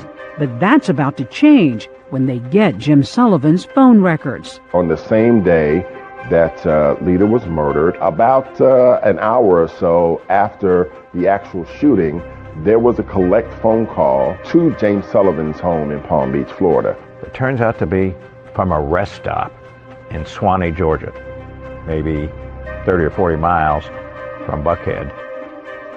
Using a phone call to call another state, that opens up federal jurisdiction. In this case, that's the FBI. We believed the phone call from Swanee Rest Stop to his home in Palm Beach, Florida, was sufficient indication that a contract hitter may have called him after doing the job. Enter Special Agent John Kingston, who takes a particular interest in that phone call and a whole slew of other calls Jim Sullivan made and received around the time of Lita's murder. I got a whole year's worth, 6 months before the murder to 6 months after the murder. Kingston notices a few calls, and one of them was to Bob Christensen, Lita's neighbor. When Kingston talks to Bob, he finds out that Jim had called Bob 3 days before the murder. Sullivan said, had he seen anything suspicious around Lita's townhouse? And Bob finds it strange. He hasn't talked to Jim in over a year. Bob Christensen shares something else with Agent Kingston. On the same day Jim Sullivan called him, 3 days before the fatal flower delivery, Lita heard a loud knock on her door at 5 or 6 in the morning. It was so early and so unnerving, she didn't answer it. So that made the call that he got from Jim even more suspicious. Kingston also finds that a call is made between Jim's house and a Howard Johnson's motel in Atlanta, just a couple of miles from Lita's house. This is really strange. One thing that he's learned about Jim is that he's not a Hojo's kind of guy. So he goes to the Howard Johnsons and asks if he can look through the records. They gave me the shoebox with all the registration cards, and I pick out 3 that I thought, well, these are awfully interesting. So I said, do you guys have the phone records? They said, yeah, sure we do. And I'm thinking, boy, these people keep really good records, and they keep them for a long time, and I'm really glad. They bring me the phone records for January 13th.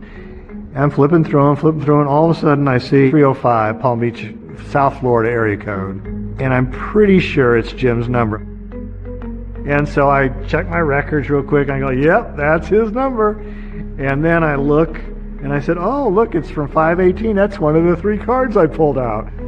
Well, it just so happens I have a copy of it here. And one of the things it imparts is 3 individuals checked into the room.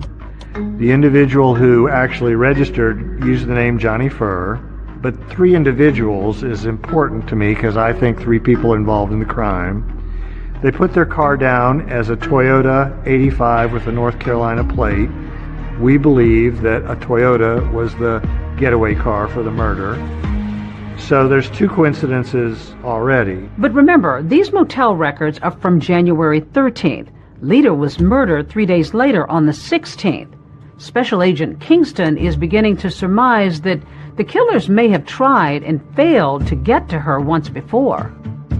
What I believe it to be is the killers having come down 3 days before the actual murder was committed, knocking on her door, her not answering it, and them having to stop and regroup and figure out what plan B is going to be. So I am in love with this registration card and becomes the focal point of my life for the next several months.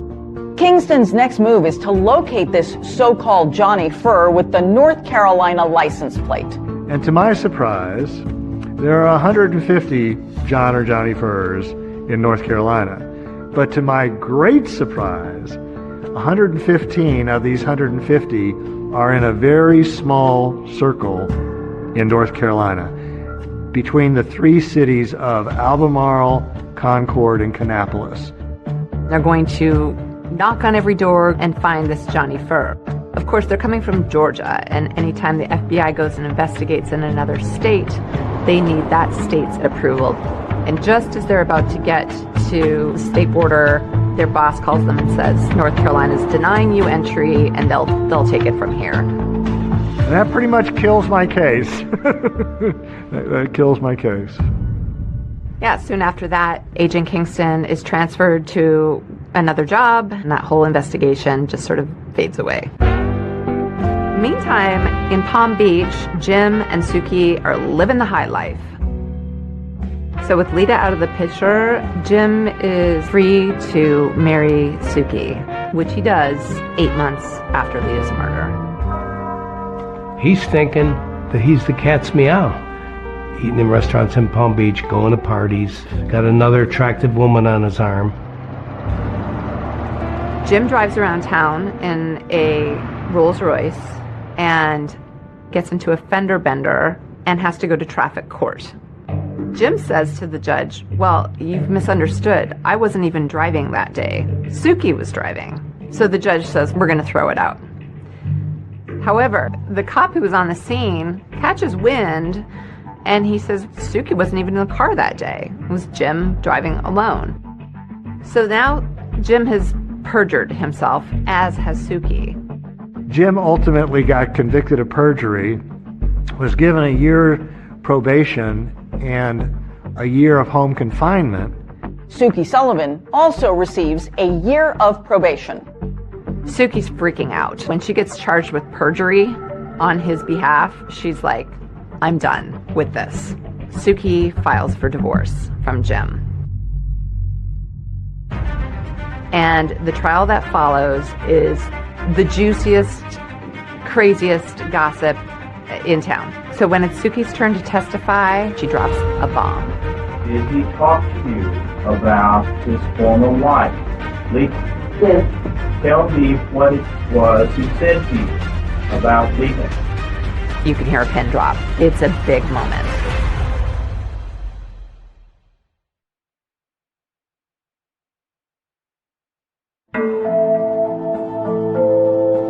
After 33 months of marriage, Suki files for divorce from Jim.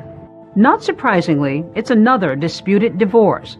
But what might have been typical testimony about alimony takes a sudden turn in court. Tell me what it was he said to you about Lita. He hired someone to rid of her. I'm sorry?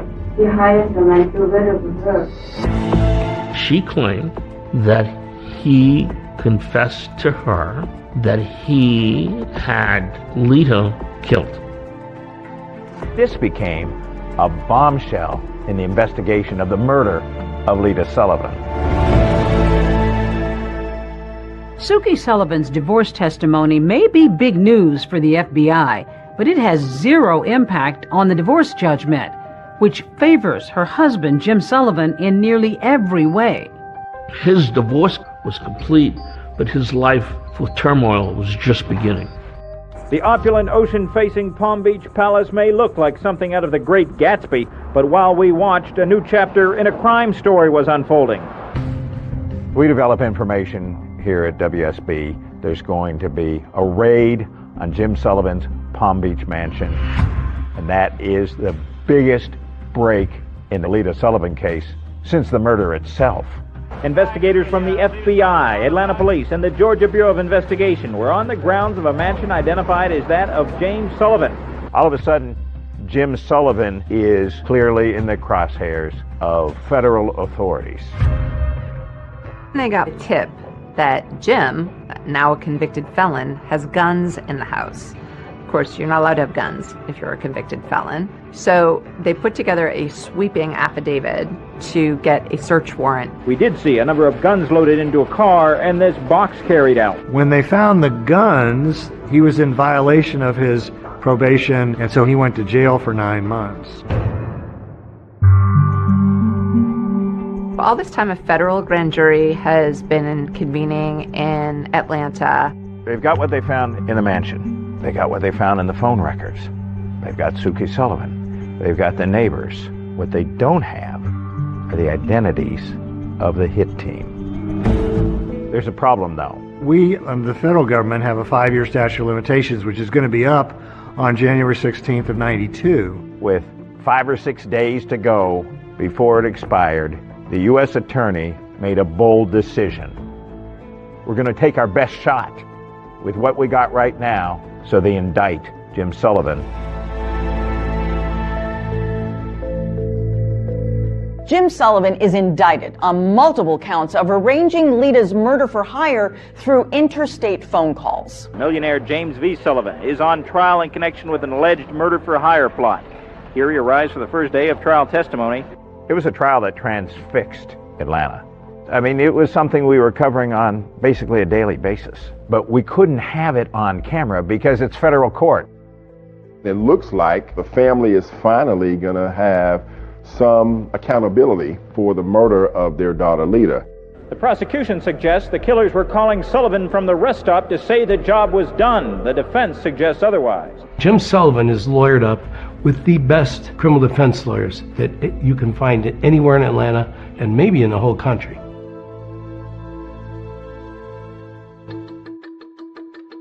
There is no evidence at this point in this case who placed that call or whether that call was placed by anyone connected with the crime. The prosecutor spent 2 weeks telling their side of the story.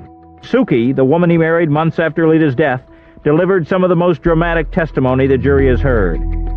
They build what they feel like is a really strong case. And then a big bombshell hits. The judge says, I'm forced to dismiss this case for lack of evidence. Judge Marvin Shube ruled that, in effect, even if Sullivan may have been involved in the murder for hire, the government fell short in proving the phone calls related to the murder. This is one of the most difficult decisions I had to make because I firmly believe in the jury system. And then he looks at Jim and he says, you've been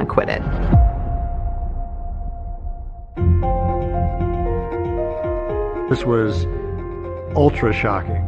Suddenly it's over, and Jim is a free man. I want everyone listening to this to know that I am absolutely innocent.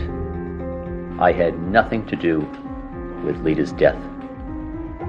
Her death was a great tragedy, and I thank God and my attorneys that this ordeal is over.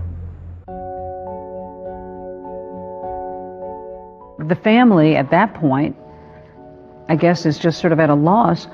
How devastating was that for them? They felt like the justice system had let them down. I was not expecting this.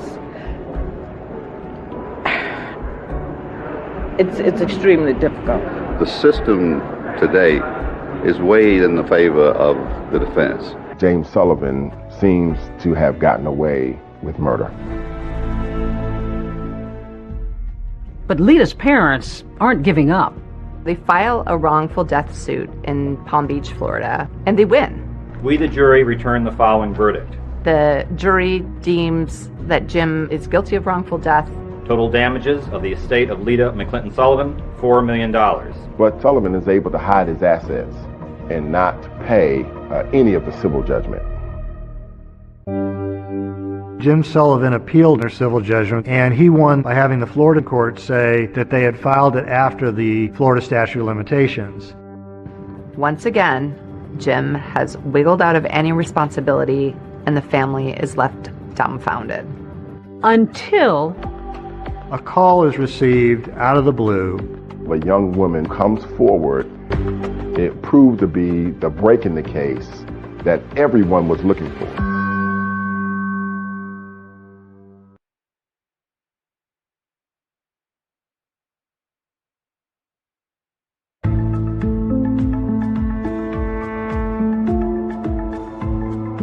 11 years have gone by since Lita Sullivan was gunned down on her doorstep when a tip comes in from a town 700 miles away. A call is received out of the blue, and the individual calling is an attorney in Beaumont, Texas. He has a receptionist whose name is Belinda Trahan, who has told him a very unusual story about her boyfriend, Tony Harwood. Belinda and Tony lived together in Albemarle, North Carolina, and he was a long-distance truck driver for North American Van Lines. He basically drove a moving truck. Belinda tells her boss about a time that Tony came home from a long-haul trucking trip and said that a rich white man in Florida offered to pay him to, quote, take care of his black wife in Georgia. At the time, Belinda didn't believe it. She thought he must be cheating on her. Belinda thought that it was Tony just trying to get out of town and go down to Atlanta to the strip bars. Until he took her to meet this rich white guy in a diner somewhere, and he got a wad full of money. She says he sits down briefly in their booth and gives Tony Harwood the balance owed for the hit on the man's wife. Belinda Trahan tells her boss that soon after this bizarre trip, she broke up with Tony Harwood and moved to Texas. But now, 11 years later, she says that he mysteriously reached out to her again, asking her to meet him at a nearby truck stop. She's afraid that he may commit harm to her. And it's this new tip from Belinda Trahan that sends Georgia authorities to the Lone Star State, turning up the heat on an otherwise cold case. Georgia Bureau of Investigator Agent John Lang takes a detective from the Atlanta Police Department and goes down to Texas to talk to Belinda. She was with Tony when they met this mysterious man at this diner that they were meeting at. We wanted to show her a lineup of pictures in hopes that she could pick Sullivan out of it. And she takes her pink fingernail and taps right on Jim Sullivan's face and says, "This is the man." My plan of attack was to get some recordings with her and Tony. So we got her to get in touch with Tony again. She's talking to him and trying to coax information out of him, knowing John Lang is listening on her end. And Tony gives enough information that places him at the scene at the time. We had the phone calls with Tony. She picked Jim Sullivan out of the lineup, but there was still more investigation to do. We really didn't know who Tony Harwood was. John Lang knows that Tony worked at North American Van Lines. So he calls up North American Van Lines and he says, hey, you don't happen to have your records from 11 years ago? And the guy says, yeah, there's some boxes full of files up in a musty attic. You're more than welcome to go poke around. We went up into a hot attic and opened the first box that I went through. And about the third document I looked at was Jim Sullivan. His address was on it, Palm Beach, Florida. His signature was on it, and Tony Harwood's signature was on it. He finds a bill of lading showing that Tony Harwood moved furniture for Jim Sullivan 2 months before the murder. And it's the paper trail he needs. It's like the jackpot.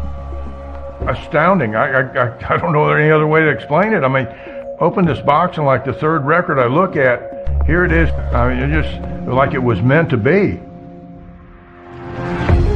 On a Sunday morning in April of 1998, John Lang and local authorities go knock on Tony's door in Albemarle, North Carolina. Tony answers the door. And he said, you know, I've been waiting on you boys for a long time. They take Tony to the Albemarle police station. Lang interviews Tony for 3 hours in this tiny room. But at the end of the day, Tony admits to taking money from Jim, $25,000, to take care of Lita. He also tells the detectives that he wasn't the one to pull the trigger, but that he was there the day of the murder. He went through the whole case, and throughout the interview, he incriminated himself even more. I mean, admitted that yeah, he was there. He knew what happened. So he was arrested for murder of Lita Sullivan, and we took him back to Atlanta that day.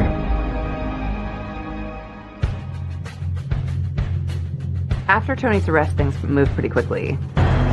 We are here today to announce the issuance of a warrant for the arrest of James V.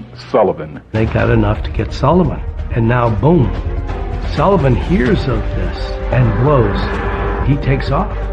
We have reason to believe that he's outside the country. He's just gone, vanished. Investigators say he could be anywhere. He is nowhere to be found.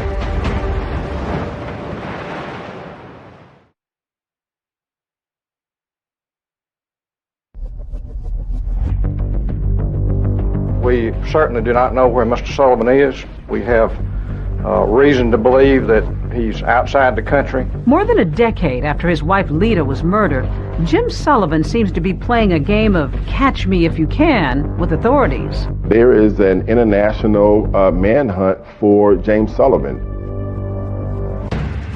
Well, Jim had moved to Costa Rica, actually bought a home there. In 1998, after an arrest warrant was issued for him, he immediately, like that night, went to Panama. If you have any information concerning James Sullivan, you should contact the nearest U.S. Embassy or consulate. We didn't know exactly where he had flown from Panama, and we didn't know exactly where he had gone. His trail goes cold. They put him on Interpol, and it was just cold.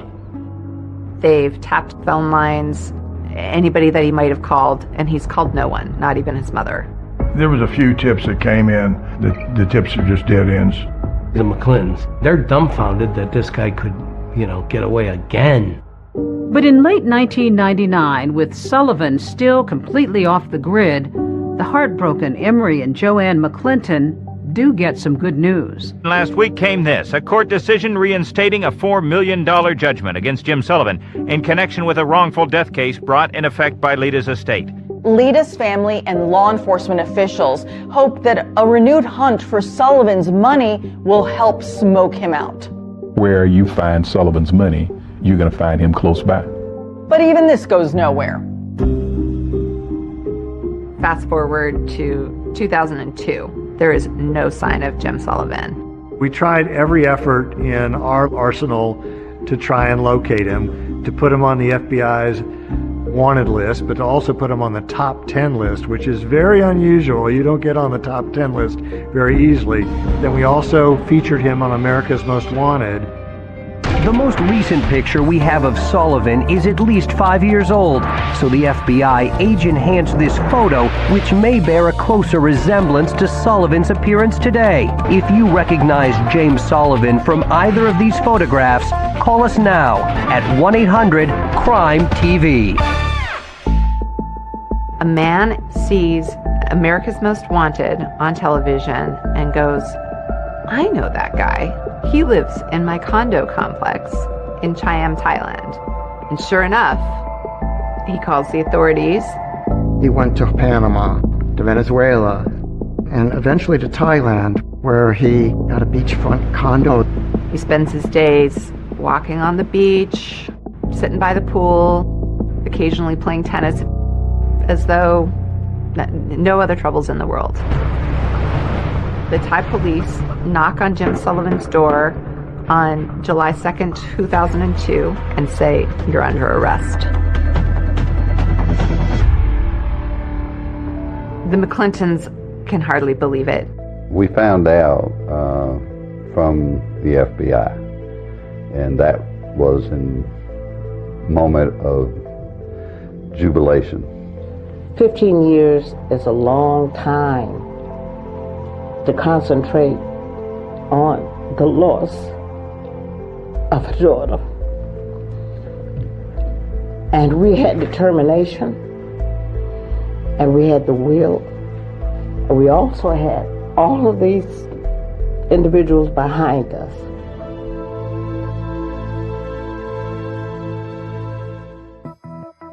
Almost as soon as Jim Sullivan is arrested for murder, Tony Harwood, who has continued to deny being the trigger man, agrees to a plea deal. Tony kind of sees the writing on the wall. Harwood just decided that he would plead guilty, the negotiated plea for manslaughter, and that, in turn, that he would testify against Jim Sullivan.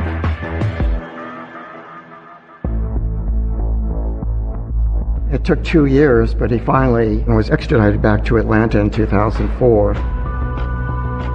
He got off the plane. He was wearing a single shoe because he had such terrible gout in his foot.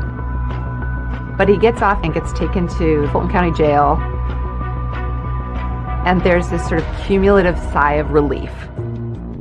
To be clear, Sullivan being tried for murder in Georgia is not double jeopardy. For one thing, it is a state case, and the previous one was a federal case, and that specifically was for arranging Lita's murder for hire over the phone.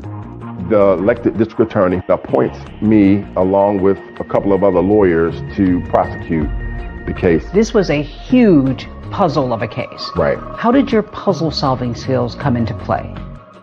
There's no cutting corners, and you spread the pieces out, and then you figure out what fits and what doesn't fit. And that's kind of what the prosecution of James Sullivan was like. It was putting together all these different pieces so that we could make sure that the prosecution of the case was done accurately and with integrity. What concerned you going into this trial? He was rich. He was a white male. He had escaped the federal authorities before, and he had two of the best criminal defense attorneys representing him. They are sharp, and if they can find a way out, they're going to find a way out. There will not be one shred of physical evidence that links Jim Sullivan to this crime. Jim has eluded justice so many times that there's a real palpable fear that he's going to get away with it, that he's going to elude justice again.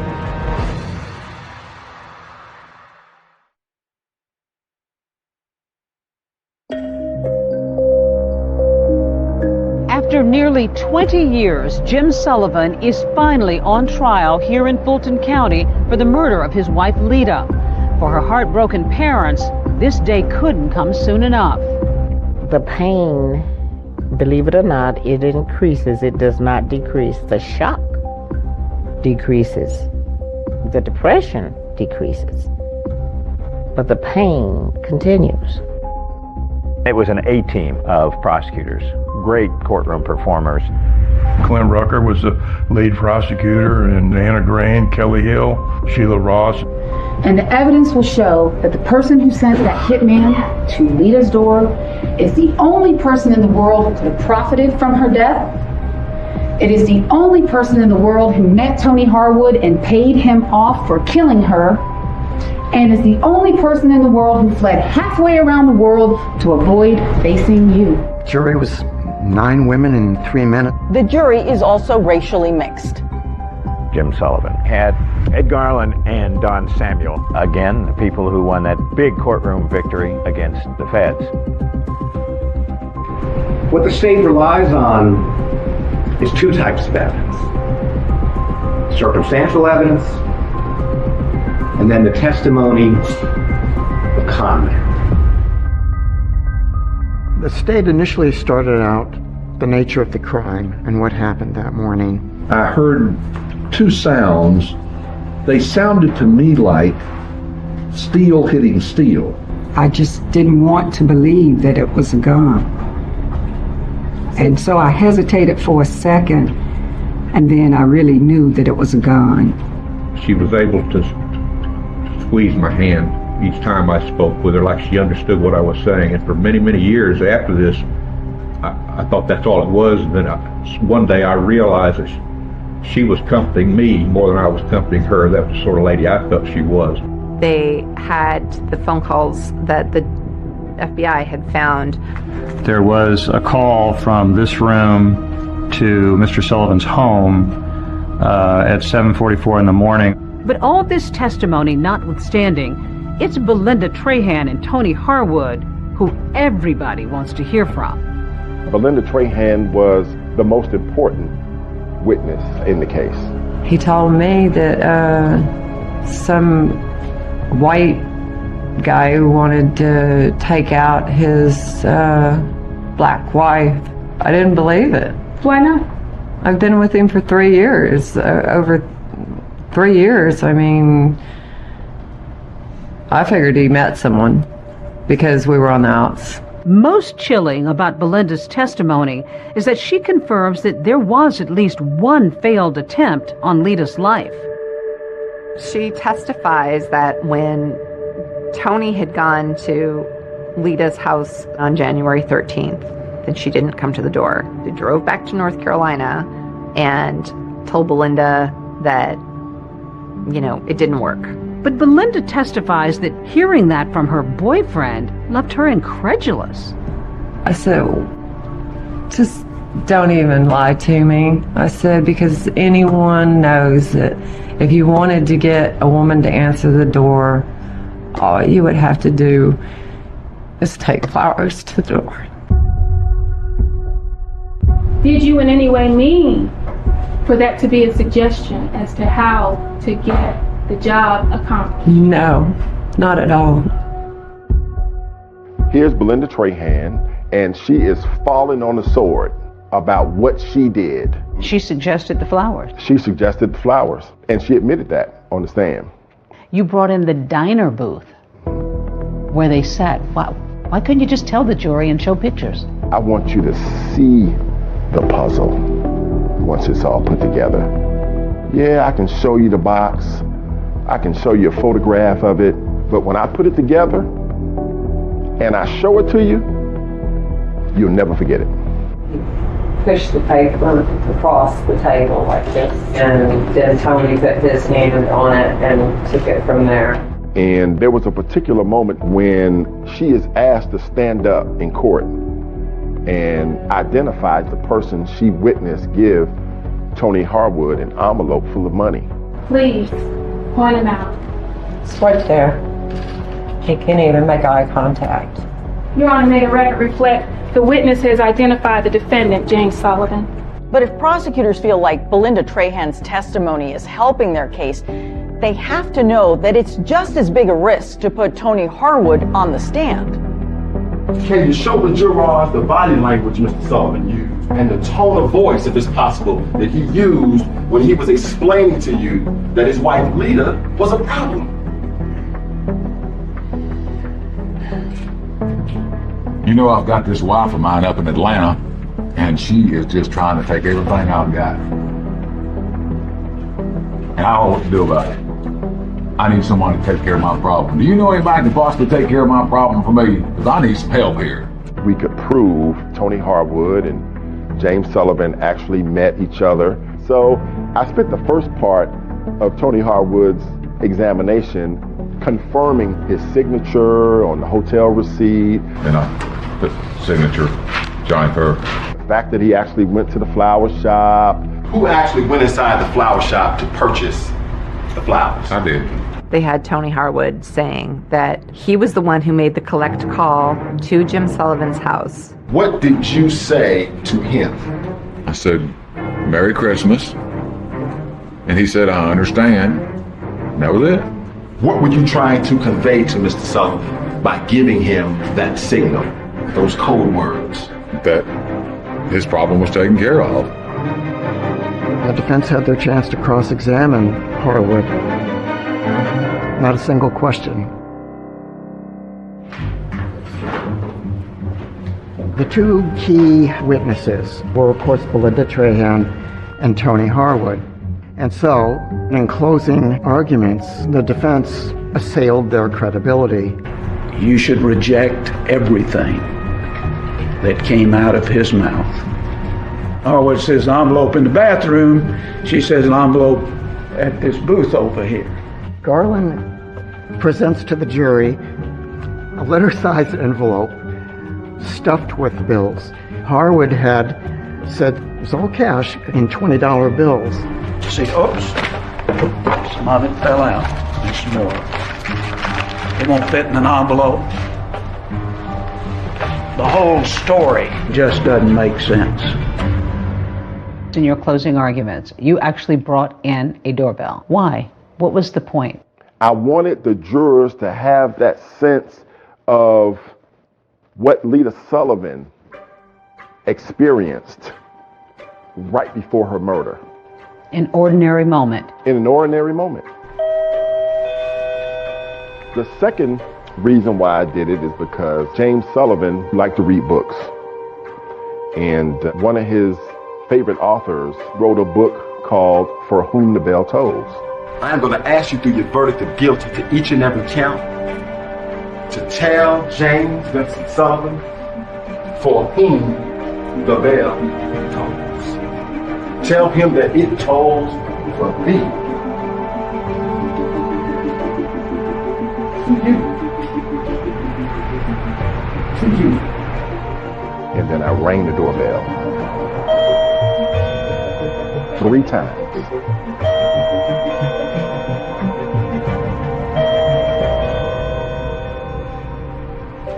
As the jury goes out to deliberate, I think there's a real fear. Are they going to do it this time, or is it going to be like every other time?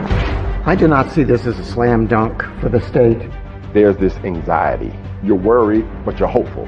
I don't care who you talk to that does this kind of work as a litigator. They will tell you, oh, I can look at the jurors and I probably can tell you what they're going to do. No, you don't. You don't.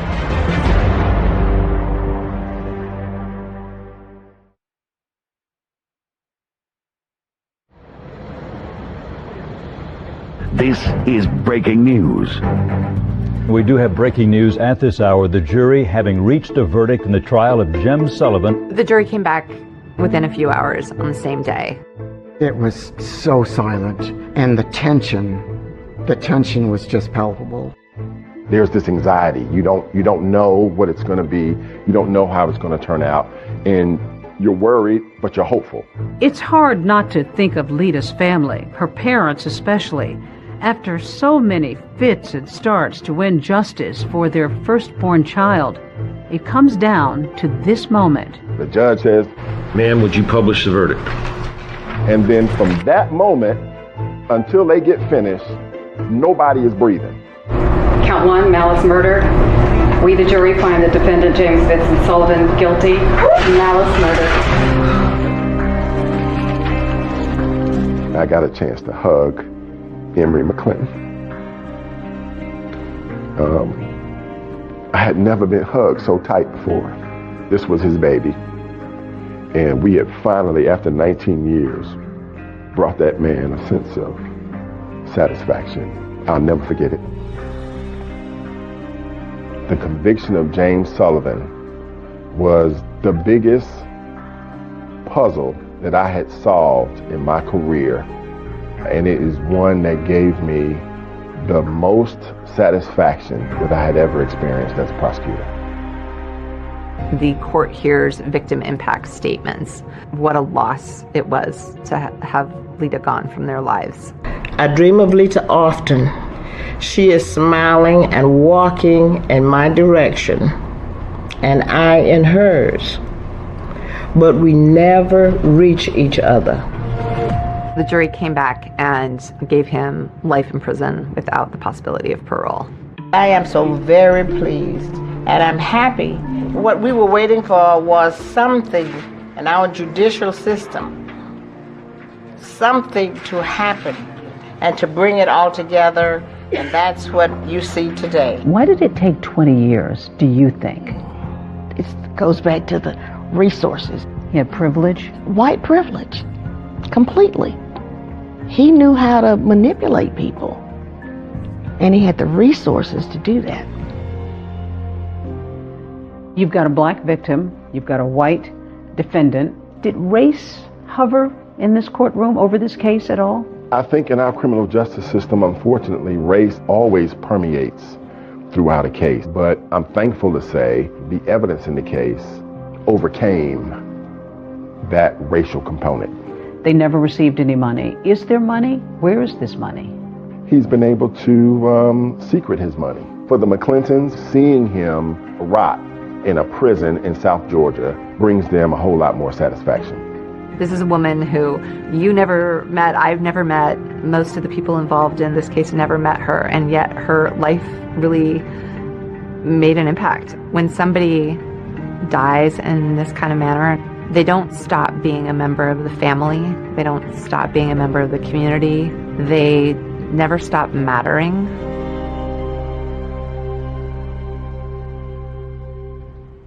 David, Tony Harwood was released from prison in 2018 after serving his 20-year sentence.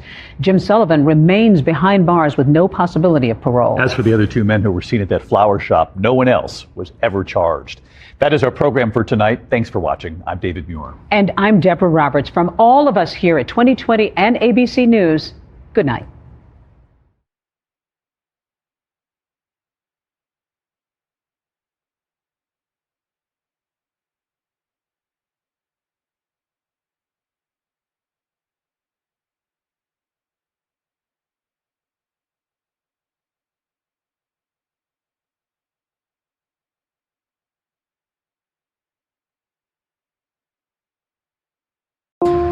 看一下这个建筑，这是原来建的叫华人法庭。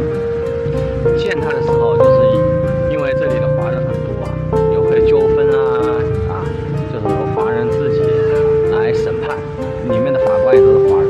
当时古晋的第一个王是西人所以古晋沙捞越这边也被西人有统治了100多年。后来呢，就是日本人进来了嘛，然后后来又被英国殖民了一段时间。但是在这里了解到了，华人到了古晋沙捞越这边还是非常早的，可以追溯到1830年。然后这里最主要的一个移民潮就经过了3次大的移民潮最早的就是过来挖矿，这里有金矿。后来这边的王就和这边的当地的华人签了一个协议吧，就是需要太发展嘛，这里开荒干嘛的，它需要很多劳力，所以从广东、福建包括客家，最早来的是客家人，坐那个叫红头船，那个时候因为中国也很穷嘛。现在我们看到的这个是沙拉越河，这个是沙拉越河。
是马来人，他们住在这里，住在河的对岸，也挺有意思的哈。这是它的一个议会厅，沙拉越的议会厅，这也是它的标志性的建筑，然后大的旗杆儿啊，大旗杆儿。哇，刚才在航拍的时候发现这里有一个大伯公庙，然后在那边历史也有知道，到古晋这边最早的华人可以追溯到1830年，那个时候有9个就是9个华人社区都集中在我后面这边，所以就大伯公。但是我看这里的介绍，它叫寿山亭，这个庙啊，这大伯公的庙，它是1770年就树立在这里了。那比刚才所了解到的1830年华人到这边来，那就还要早。那就是说1770年前，这里就已经有大规模的华人了，对吧？进去看看，所以这应该是古晋最老的寺庙。那你看这边是不是和槟城蛮像的？而且它这个涂鸦的规模都是整面墙的一个规模，并不比槟城那边差。槟城那边呢，其实很多涂鸦，都是那种小面积的，这种小小的呢。而这种整块的，我在东马这边看到的特别多，包括沙巴也都是整面墙的涂鸦风格。整体还有什么？还有那是那个红毛猩猩是吧？还有那个长鼻猴吗？从这儿进。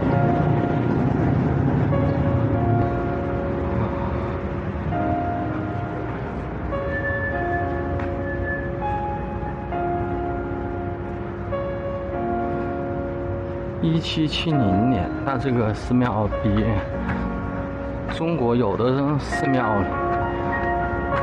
年龄还要长啊，历史更悠久啊。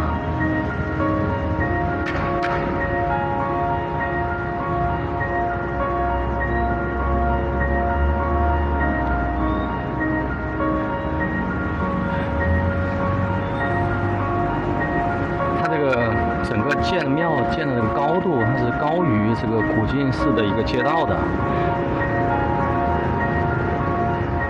就相当于从这里可以俯瞰古晋市，这个叫沿河滨路啊，这个视角挺好的啊。然后这边还可以看到河，可以照顾到左边这边华人社区，这个角度特别好哎，一上到这来感觉就风水特别好，这个地方建的。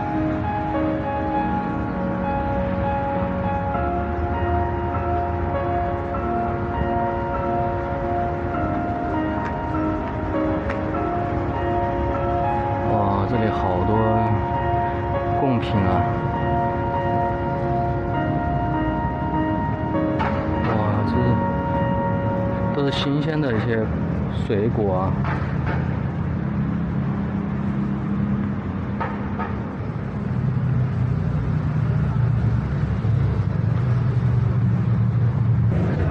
这个大公庙里面有一个本地人才知道的秘密，一般游客都不知道，就是这里不起眼的卫生间旁边有一个古井。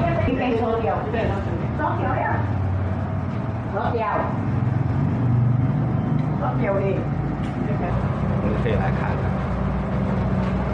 古井。